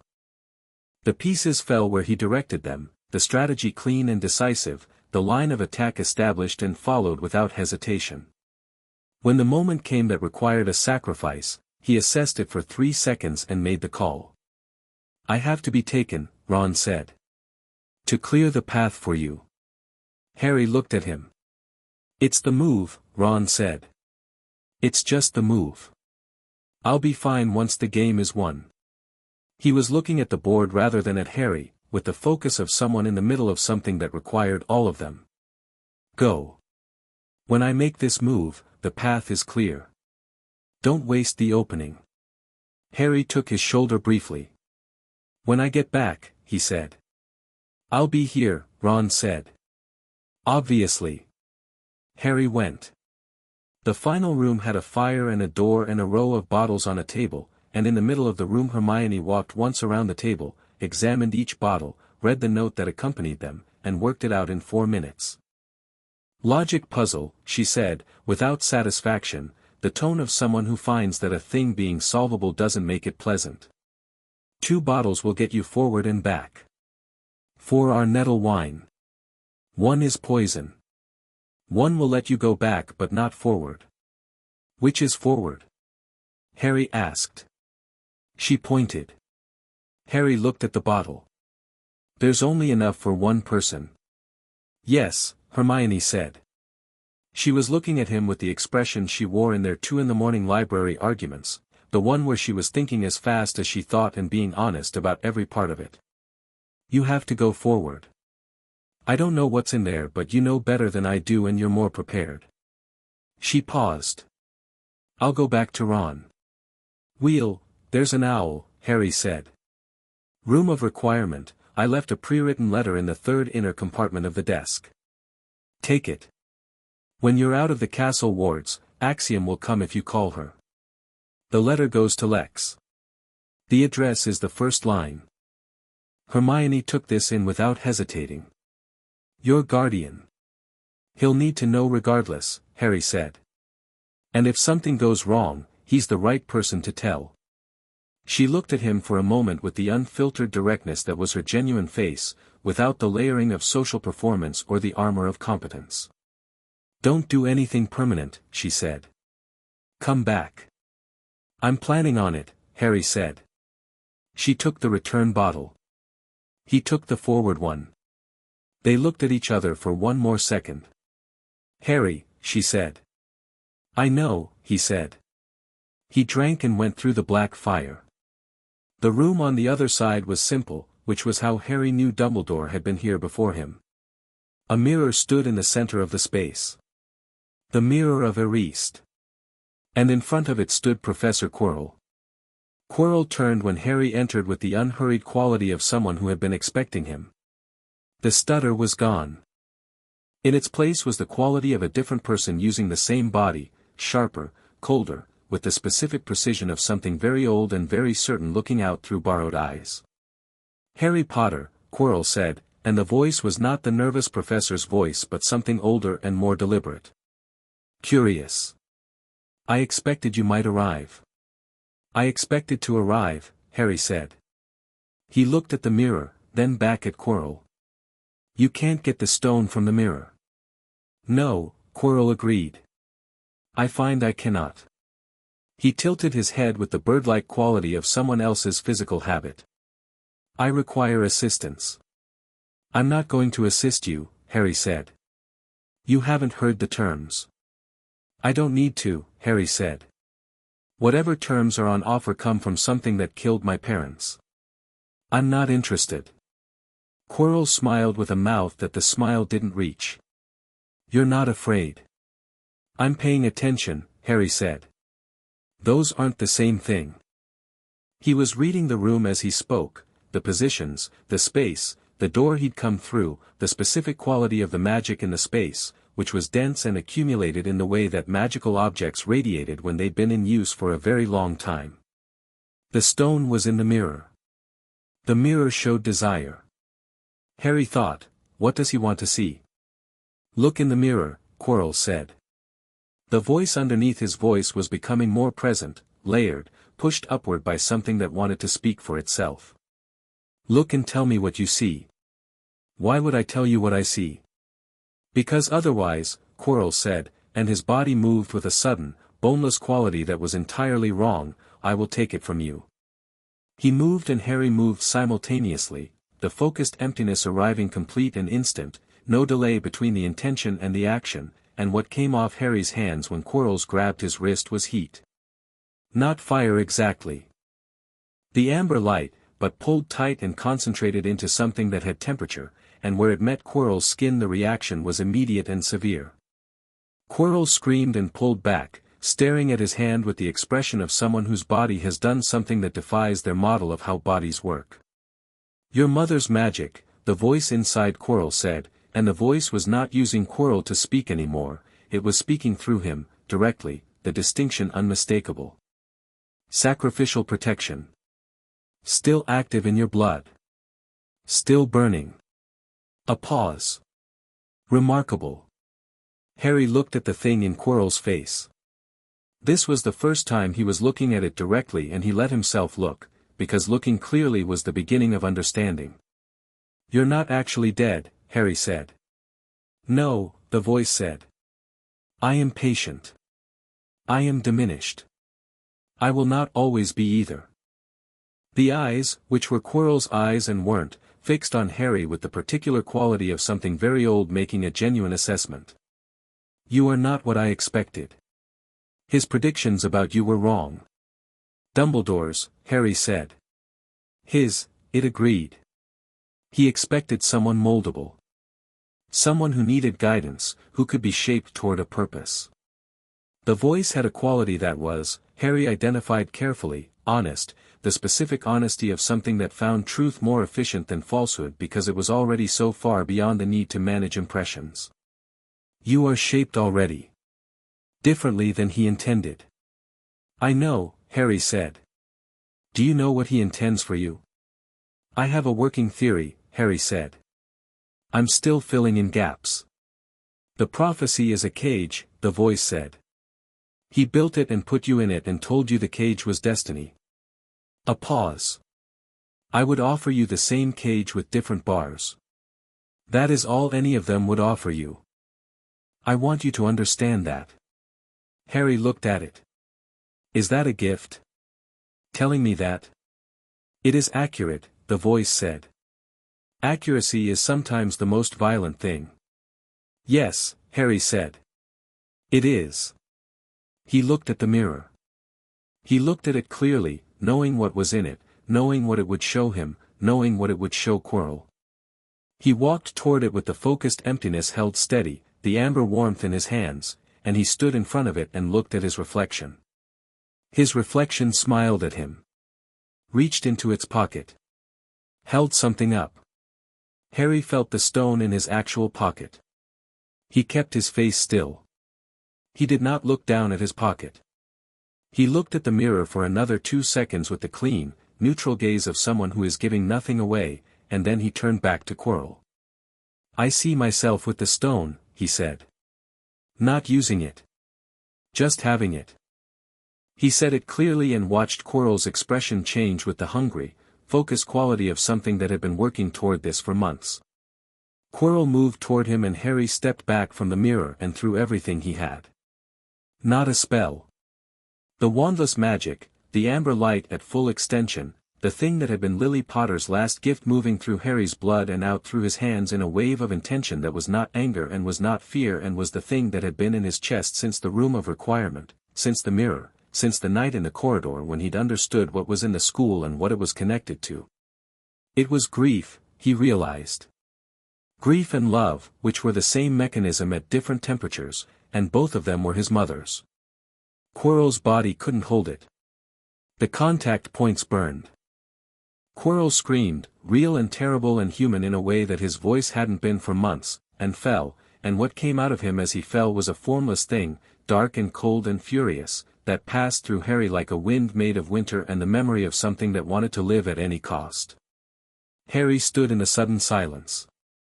He was still standing. He looked at his hands. The amber light was fading. He looked at the mirror, which showed him nothing now, the enchantment broken or sleeping. He looked at Quirrell on the floor. He reached into his pocket.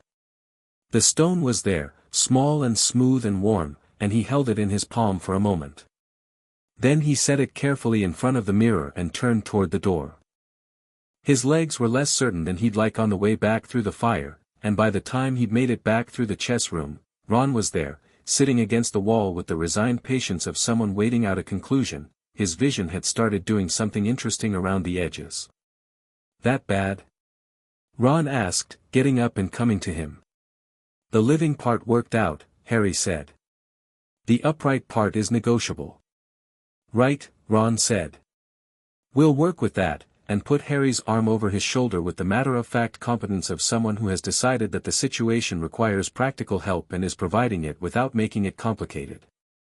The last thing Harry was aware of, clearly, was the corridor outside the third-floor door and the sound of running feet that were adult feet, multiple pairs, finally arriving. He thought, Dumbledore. He thought, late. Then the corridor went horizontal and the darkness came up to meet him and he let it, because some things were earned. Chapter 6, The Return. He woke up in the hospital wing to white ceiling and the smell of medicinal potions and Dumbledore sitting in a chair beside his bed reading a small book with the patient composure of someone who had been there long enough to have started a new chapter. Harry lay still for a moment. He catalogued the information his body was offering, sore, generally, in the diffuse full-body way of someone who had pushed their energy systems past their comfortable limits. Head clear. Nothing structural. He'd been unconscious and someone had decided that where he'd woken up should be the hospital wing rather than the floor of the third-floor corridor, which meant they'd moved him and treated him and then sat down to wait, which meant Dumbledore had been planning this conversation since before Harry regained consciousness. Of course he had. Harry turned his head. "Professor." Dumbledore looked up from his book with the warm, settled expression of someone genuinely pleased to see a thing they'd been waiting for. "Harry. How do you feel?" "Functional," Harry said. He pushed himself up against the pillows and did a quick internal inventory, magic present and responding, nothing blocked or wrong, just the tiredness of overuse. "How long?" "About 9 hours, Dumbledore said. He set the book aside. "It is early morning. Your friends are both well. Mr. Weasley was treated for minor injuries from the chess game and released last night. Miss Granger stayed considerably longer than she was asked to, which I understand is consistent with her general approach to things." "It is," Harry said. Dumbledore folded his hands in his lap with the unhurried quality of someone who had been thinking about how to begin this conversation for the past 9 hours. "The stone has been destroyed," he said. "Myself and its creator, Nicholas Flamel, made that decision early this morning. It was the right one." Harry nodded. "I left it in front of the mirror." "I know. You could have taken it." Dumbledore's blue eyes were steady and genuinely inquiring. "Why didn't you?" "Because I didn't need it," Harry said. "And because leaving it was the correct move." He met Dumbledore's gaze. "Taking it would have meant either keeping it, which creates 17 downstream problems, or bringing it to you, which means handing you something very powerful while having a conversation I wanted to have from a position that wasn't holding your property for you." Dumbledore looked at him. "Besides," Harry said, "you were going to destroy it anyway. Leaving it there saved time." A long, quiet moment. Outside the hospital wing windows, the Scottish sky was the particular pale grey of early morning, the light not yet committed to being daylight. Somewhere in the castle, the normal architecture of a school day was beginning, the kitchen sounds, the distant clatter of preparation, but in here it was still and separate. "You know," Dumbledore said. "Not a question. About the prophecy and what it implies about your plan for me?" Harry said. "Yes. A working theory, with gaps. I'd like you to fill in some of them." Dumbledore was quiet. Not the performing thought quiet of someone buying time, the genuine quiet of someone deciding what honesty required. Harry watched him perform the decision in real time and found it instructive.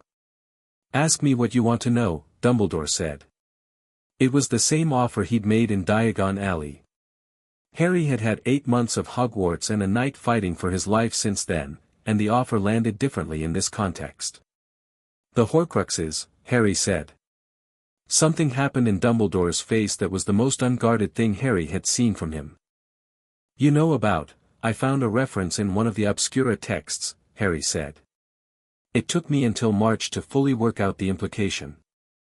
Objects imbued with pieces of a soul, used to anchor a person to life despite mortal damage. If Voldemort made them, if he fractured his soul that way, that's why the killing curse didn't finish him. That's why he's not actually dead." He looked at Dumbledore. "How many?" Dumbledore held his gaze for a long moment. When he spoke, it was with the voice of a man who has carried something for a very long time and is, in this moment, choosing to share the weight. "I believe 7, he said. "Though I have confirmed only one so far. The diary, which I believe was used at some point as a weapon. The others, a pause, require investigation." "And you've been planning to send me after them," Harry said. "I had hoped, in time, you've been planning to use me to find and destroy them," Harry said. Same tone. No accusation, just precision. "The boy who lived, who survived his curse once, who carries the magical signature that's connected to his wand, who is tied to him by the prophecy, useful instrument for the task." Dumbledore's expression was entirely still. "That is one way to frame it. What's another way?" "That you are the person best positioned to do this work," Dumbledore said. "That your survival is tied to his defeat in ways that are not merely symbolic. That you have already demonstrated," he gestured, slightly, at the hospital wing bed, "at the whole implied shape of the night, a capability and a judgment that I find genuinely remarkable." He paused. "I did not expect you to be remarkable, Harry. I expected you to be reachable. Shapeable. I expected, someone who needed you," Harry said. "Someone who didn't have a frame of reference that wasn't yours." Dumbledore closed his eyes briefly. When he opened them again there was something in them that Harry read carefully and took seriously, because it wasn't performance, it was the specific, limited quality of a very intelligent person confronting the difference between what they intended and what they built. "Yes," Dumbledore said. "I expected to be the one who gave you the story of what you are. I expected that to give me, not control. Influence. The ability to guide the choices at the critical moments. And instead I showed up knowing the story," Harry said. "And instead you showed up knowing more of it than I'd planned to tell you," Dumbledore said. "And questioning the parts I'd planned to keep back. And," he paused, and something shifted in his face that was, Harry thought, the most genuine expression he'd seen from the man, doing it without bitterness. "That surprised me more than anything." Harry thought about that. "Why would I be bitter?" he said. "You made choices with the information you had and the values you had. Some of them were wrong. Some of them hurt people. Bitterness doesn't fix that." He looked at Dumbledore. "But you don't get to keep making choices for me. That's what I'm telling you." "I understand," Dumbledore said. "Do you?" Dumbledore was quiet for a long moment. Outside, the light was committing now, the grey warming toward something. "I think," he said slowly, "that I am still learning what it means to say that. For most of my life, when I told people I understood, I meant that I could see their position from outside it and appreciate its legitimacy while still believing I knew better." He looked at Harry with the old eyes and the old face, and what was in them was the specific tiredness of a person who has been intelligent for a very long time and is, late, beginning to calculate the cost of that. "I am trying to mean something different." "That's a better answer than the first one," Harry said. "Progress, then," Dumbledore said, with something that was almost the real smile. He reached into his robe pocket and produced something, which he held out to Harry. A card. Not a business card, a simple card, cream-colored, with an address written on it. My private correspondence address, he said. Not the school address. Mine. If you wish to talk, over the summer, about what comes next, about the Horcruxes, about the prophecy, not for my purposes, but to help you decide what yours are, I would welcome it. Harry looked at the card. He took it. I'm not committing to using it, he said. I know, Dumbledore said. I'm not asking for commitments. Only the possibility. Harry tucked the card into his pajama pocket. There's something else I want to talk about, he said. Sirius Black.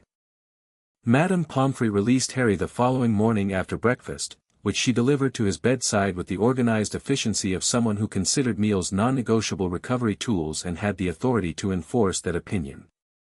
He ate, which was necessary, and then dressed, and by the time he was ready the door opened and Hermione and Ron came in together in the way that suggested they'd been waiting outside. Ron was moving carefully, with the particular physical caution of someone who had recently been knocked hard by a chess piece the size of a cart horse, but his expression was entirely normal, the open, direct, glad you're not dead face of someone for whom relief expressed itself as cheerfulness rather than drama. You look terrible, Ron said. Thank you, Harry said. You look like you lost an argument with a castle. I won the chess game, Ron said. The castle landing was after. Hermione looked at Harry with the specific Hermione look that contained several things simultaneously, relief, analytical assessment of his current state, and the barely contained pressure of someone who had spent several hours being professionally calm and was now among people she didn't have to perform calm for. Dumbledore spoke to you, she said. For about an hour, Harry said. I'll tell you both properly later. The short version is, the stone is destroyed, Quirrell is dead, and I know significantly more than I did 2 days ago. Ron looked between them. More than about the stone. About what the stone was there for, Harry said. About what comes next. He picked up his bag and looked at them both. Not here. Tonight, after dinner, the room of requirement. I want to tell you both at the same time. Hermione nodded. Ron nodded. The system that had assembled itself over the year, 3 people who trusted each other in different ways and for different reasons, ran a clean operation. One more thing, Harry said. The term ends in 3 weeks. Whatever I tell you tonight, he looked at both of them, is yours to decide what to do with. I'm not asking for commitment. I'm asking for honesty. You sound like Dumbledore, Ron said. Harry's expression did something involuntary. I hope not, he said. I hope I sound like someone who means it. The train home. 3 weeks had happened, exams, the end-of-year feast where Slytherin did not win the House Cup because 50 points had been awarded to Gryffindor for the chess game and associated actions, which Harry had no feelings about except a passing appreciation for the specific message the scoring sent to the school, and now the Hogwarts Express was running south through the brightening English summer with the population of the school packed into its compartments in the particular exhausted, excited state of the end of a year. Harry was in their usual compartment, his, Hermione's, Ron's, but the conversation had run out an hour ago in the natural way of people who were tired and had processed most of what needed processing. Hermione was reading. Ron was asleep. Harry was watching England go past the window and thinking. Thinking about the room of requirement conversation, which had gone 4 hours and had not ended in the commitments Harry had explicitly not asked for, but had ended in something better, in understanding. Ron had asked the right questions in the particular way Ron asked questions, which was without sophistication but with complete honesty, and what had emerged from his questions was the shape of the thing stripped of its complications. There were objects hidden around the world that kept something dangerous alive, and someone was going to have to find them, and the question was not whether Harry was going to do that but how, and on whose terms. Hermione had asked the harder questions. About the prophecy, about what neither can live while the other survives actually meant mechanically, about whether the prophecy was a fact about the world or a statement that had become self-fulfilling because people with power had decided to act as if it were a fact, and whether those were meaningfully different. Harry didn't have all the answers. He'd said so. She'd respected that. He was thinking about Snape, who had found Harry in the corridor on the last day of term, and had said, without preamble, what you did in that room required more than ability. Harry had said, it required choosing. Snape had looked at him for a long time. Your mother was good at choosing, he said. She was also good at doing it when it was not required of her. When she chose to help people who didn't deserve it. Another pause. She would have made a different set of choices about certain things than you will. But she would have been, the Snape stop, the check, the thing that required significant internal work to say. She would have found you sufficient. That is not a small thing. Harry had thought about that every day since. He was thinking about Draco, who had come to find him the day before the end of term in the Slytherin common room after most of the others had gone to pack. He'd sat in the chair across from Harry, Harry's chair by the wall, with the specific posture of someone who had decided to say a thing and was holding themselves to it. My father's coming to the station, Draco said. I know, Harry said. He's going to want to, Draco stopped. He's going to try to assess you. Whether you're useful to certain interests. I know, Harry said again. I'm telling you so you know, Draco said, with a precision that was covering something. Not so you can, I'm not asking you to handle him differently. I'm just, he stopped again. The thing being covered was, Harry thought, something simple and slightly raw, the difficulty of a person who has been raised in a house with very specific expectations telling someone they trust something that implicates those expectations. You're warning me, Harry said. Yes, Draco said. Short and clean. Thank you, Harry said. Equally short. Equally clean. Draco had nodded and got up and left, and that had been its own kind of conversation. Harry watched the last of England roll past the window and thought about all of it, the year laid out in his mind with the clarity of something that had actually happened rather than been planned, which was always different. You planned in straight lines. Things happened in the shape of the people involved. Ron snorted in his sleep and shifted and went back to being asleep. Hermione turned a page. Harry thought, I'm going home. The shape of the word home in his mind had exactly one referent. King's Cross Station arrived with its usual indifferent grandeur, the noise and crowd of a major London terminus, the compression of many journeys beginning and ending simultaneously. The barrier between 9 and 10 disgorged Hogwarts students into the ordinary world in the steady flow of the end of a school year, and Harry came through it with his trunk, Axiom in her cage, and the particular clear-eyed quality of someone who had spent 9 months somewhere important and returned with more than they went in with. He saw Lex immediately. Not because Lex was demonstrative about his presence. He was standing near the far wall of the station, in a grey coat, watching the flow of people from the barrier with the focused, reading the room quality that was simply how he occupied any space. He was not holding a sign. He was not waving. He was just there, and his eyes found Harry approximately 1 second after Harry found him, with the mutual precision of two people who had been finding each other across large spaces for years. Harry crossed the station. Lucius Malfoy was there, he'd known he would be, Draco's warning sitting in the front of his mind, a tall, patrician presence with the specific quality of someone for whom social interaction was primarily a form of strategic assessment. He appeared at Harry's left shoulder as Harry was about 10 meters from Lex, which was not coincidence. Mr. Potter, Lucius said. His voice was smooth and deliberate, each word placed with the care of someone accustomed to speaking in rooms where everything meant more than it said. A remarkable year by all accounts. I've heard, a pause, the pause of a man selecting, very impressive things. Harry stopped.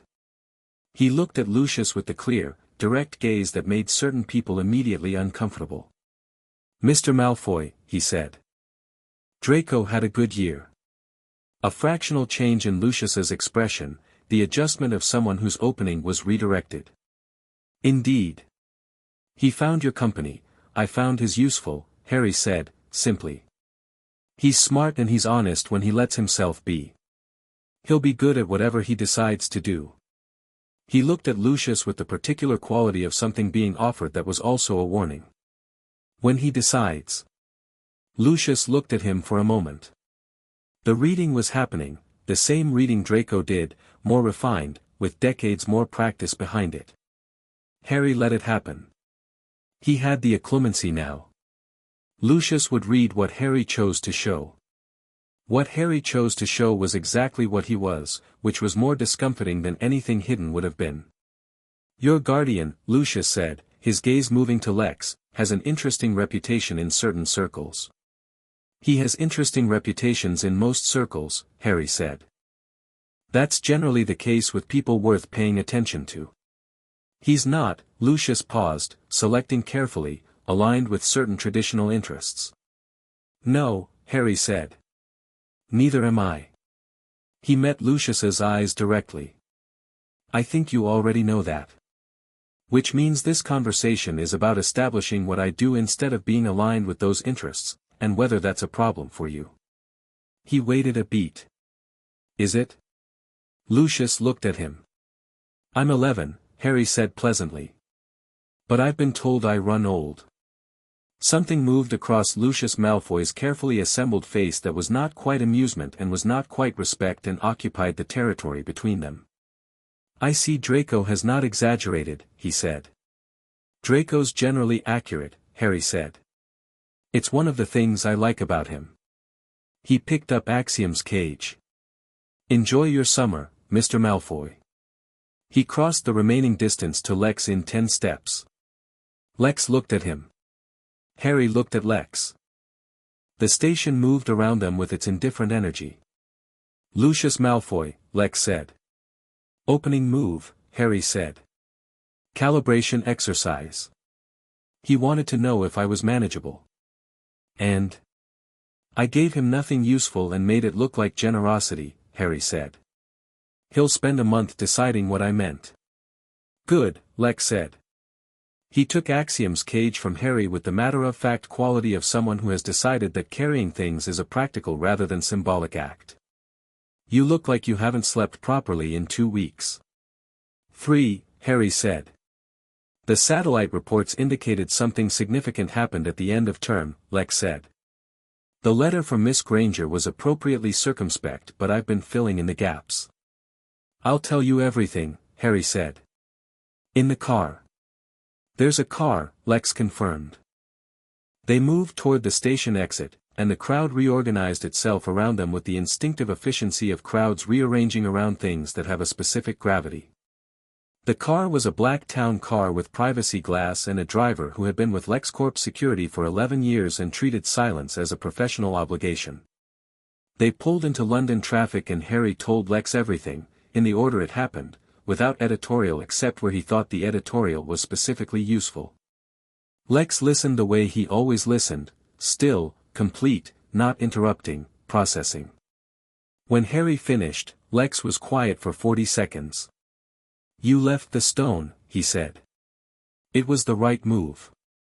It was the correct move and the right move, Lex said, and the distinction was deliberate. Those aren't always the same. In this case they were. I know, Harry said. That's why I made it. Another pause. Lex was looking out the window at London, and Harry watched his profile and thought about what was running underneath the surface. He'd had 9 months to think about it, specifically about the question of what Lex would have done in that room, and he'd arrived at an answer that he was fairly sure was right but that he'd wanted to verify. You would have taken it, Harry said. Lex looked at him. The stone, Harry said. If you'd been in that room, you'd have taken it. Not to use it, not necessarily. But to have it. To have the intelligence on it, to understand it, he paused, to ensure it didn't stay in anyone else's hands. Lex looked at him steadily.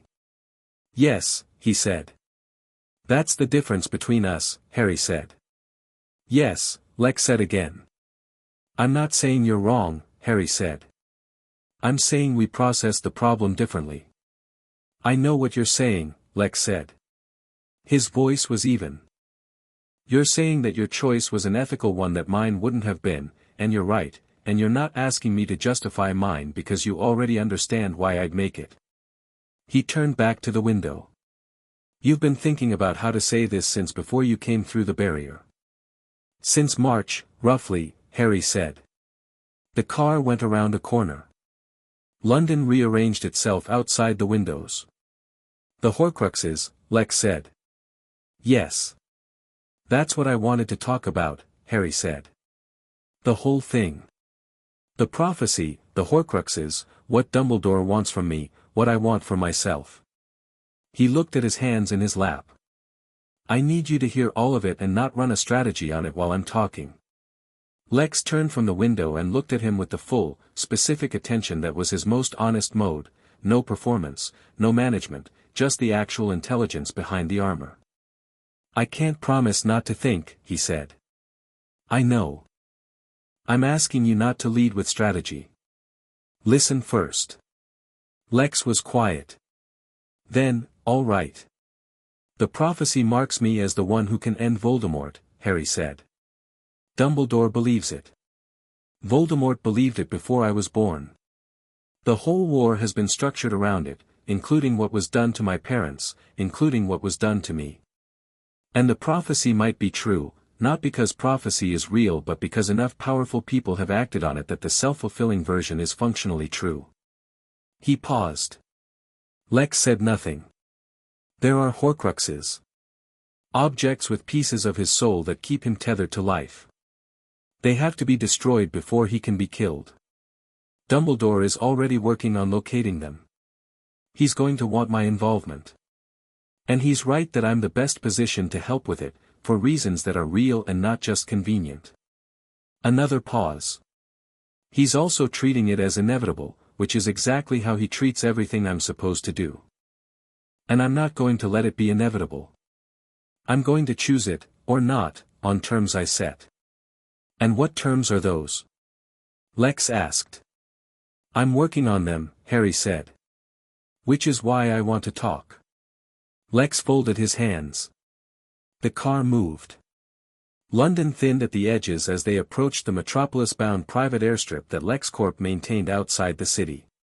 The problem, Lex said, and his voice was the careful voice of someone structuring an honest response rather than a prepared one, is that you're describing a situation where the terms you want to set are in conflict with the urgency of the situation.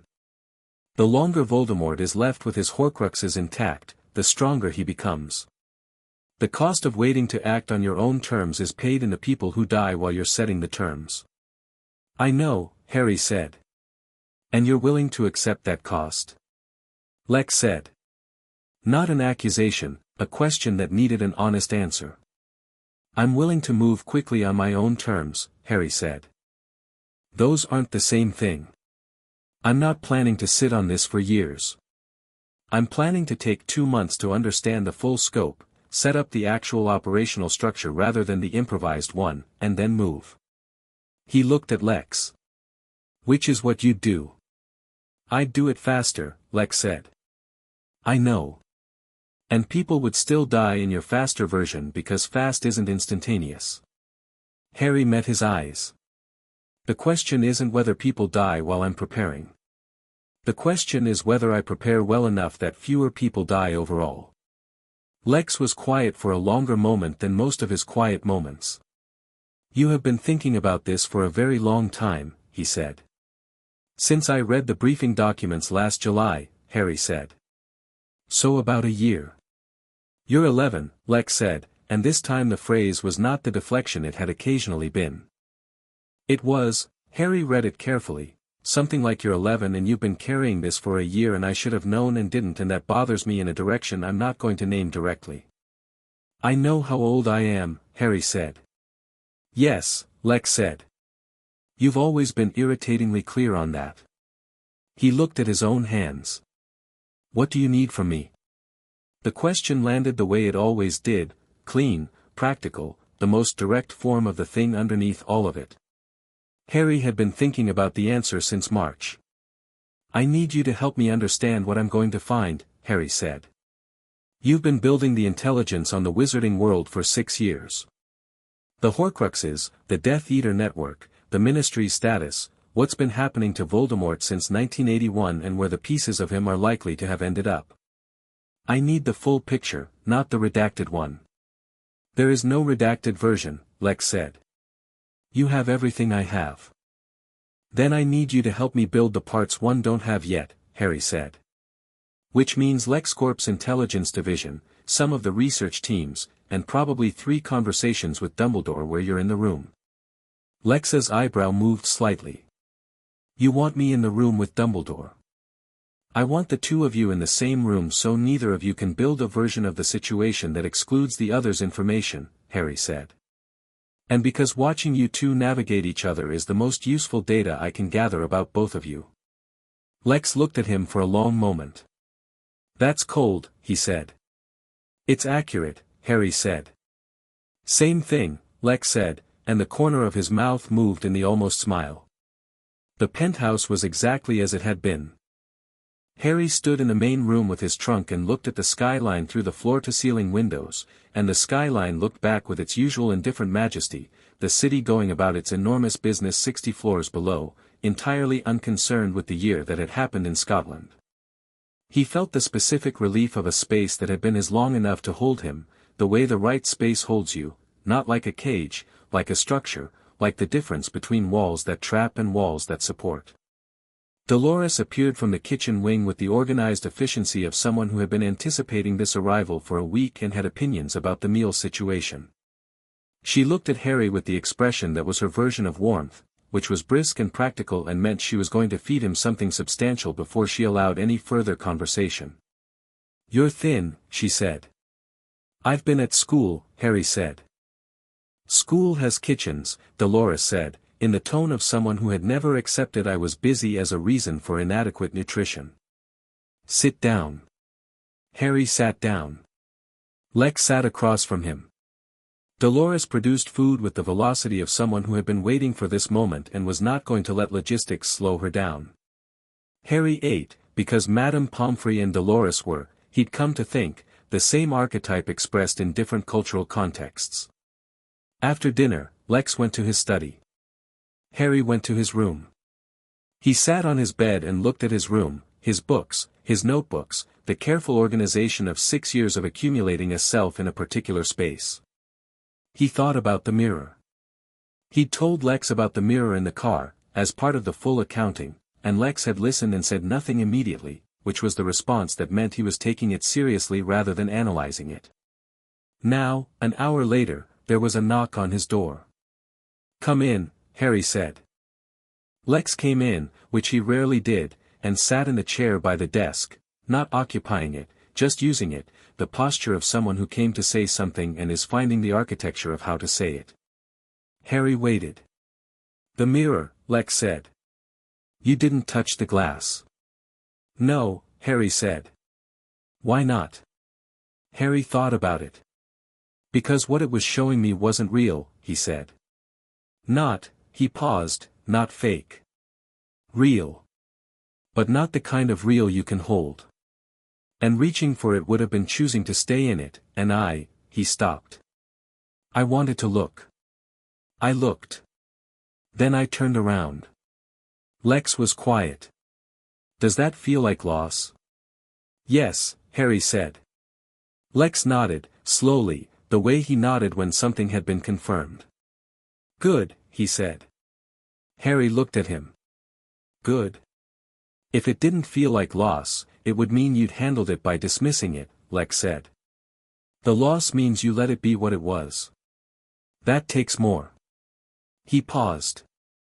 Your mother would have, he stopped, which was the Snape stop, the check, and Harry recognized it from 2 directions now, from 2 people who had known her and found her worth protecting. She would have done the same thing, Lex said, finishing differently than he'd started. Turned around. The loss and the turn both. Harry looked at his hands. You didn't know her, he said. You've only read about her. I know her through you, Lex said. You're the most reliable source on her that exists. Harry sat with that for a moment. The specific weight of it. Being the source on your own mother. He sat with it without moving away from it, the way you stay in something that's yours. I'm going to do it, Harry said. The Horcruxes. Voldemort. All of it. Not because Dumbledore needs me to or because the prophecy says I'm supposed to. Because, he looked up, because it's the right thing. People are going to keep dying until it's finished, and I can finish it, and the fact that I can means I have to try. He met Lex's eyes. That's not strategy. That's just what's true. Lex looked at him across the room with the expression that Harry had never been able to fully categorize, the one that wasn't pride because pride was too simple, wasn't calculation because there was nothing to calculate about it, was something more honest and more complicated and more costly than either. I know, Lex said. I'm not asking permission, Harry said. I know that too, Lex said. He stood. 2 months, he said. Actual rest. Books, training, the conversations with Dumbledore on your schedule. Then we build the operational structure. Together, Harry said. Lex paused at the door.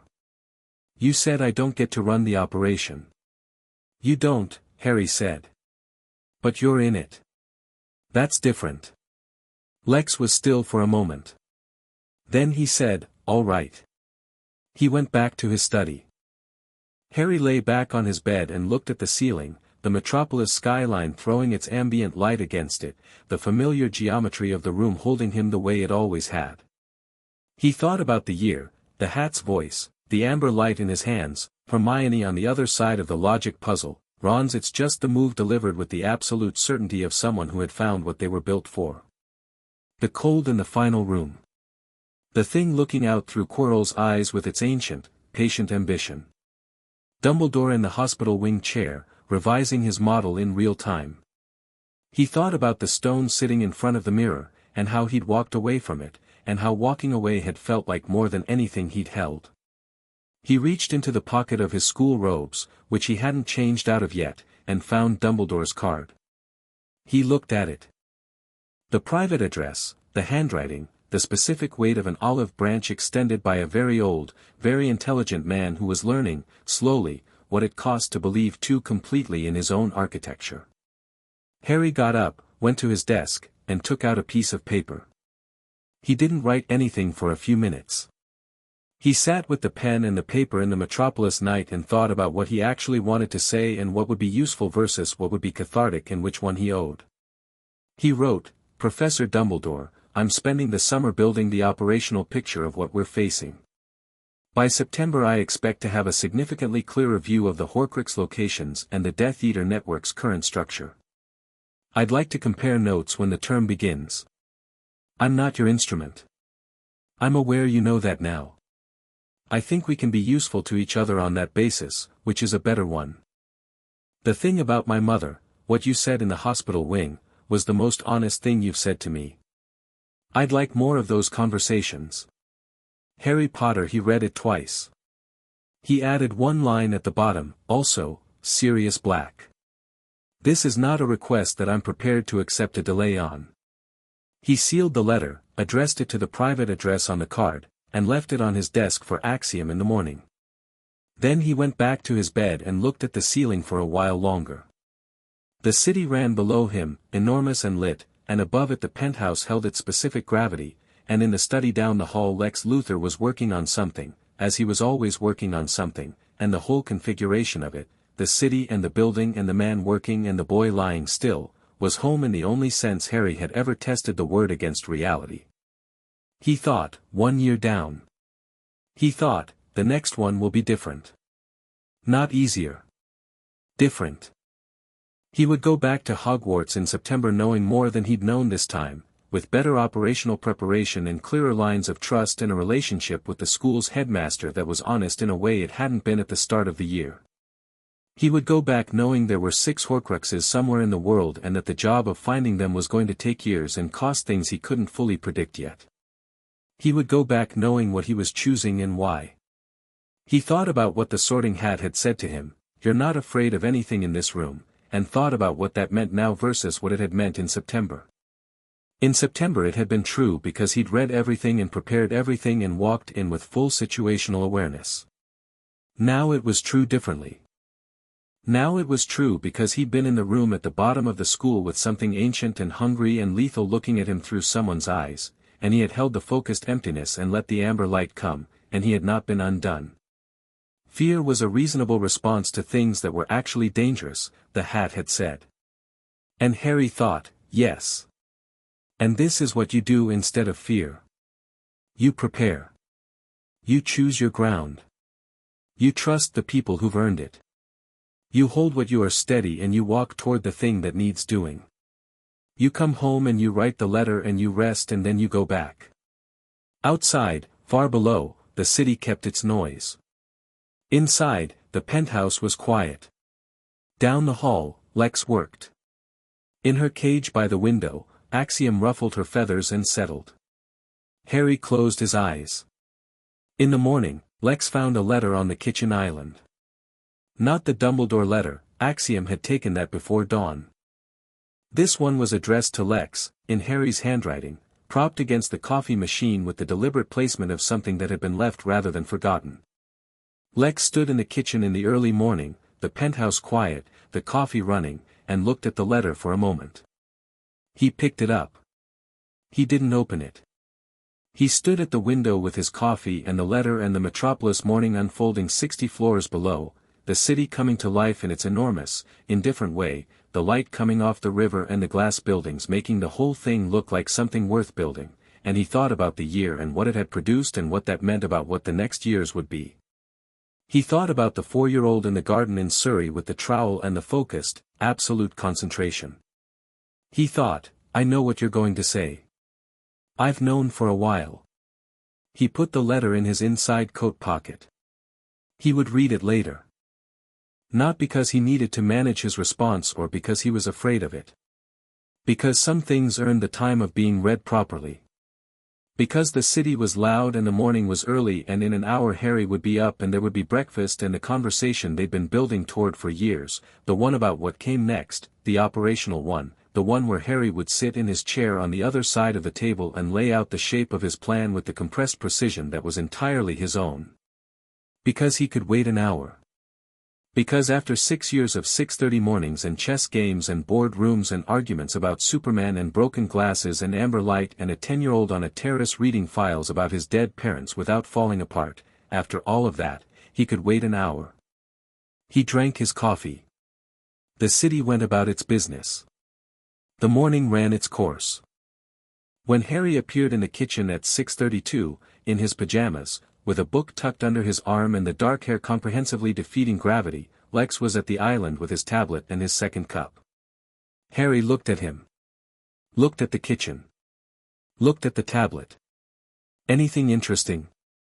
Harry asked. The Singapore acquisition hit a complication, Lex said. The son in the back of the room made a decision independently that the father didn't expect. Harry sat down. What kind of decision? The kind that changes the landscape, Lex said. We'll need to adjust the approach. Harry reached for the coffee pot with the ease of long practice and poured a cup. Tell me. Lex told him. Outside, the city ran on.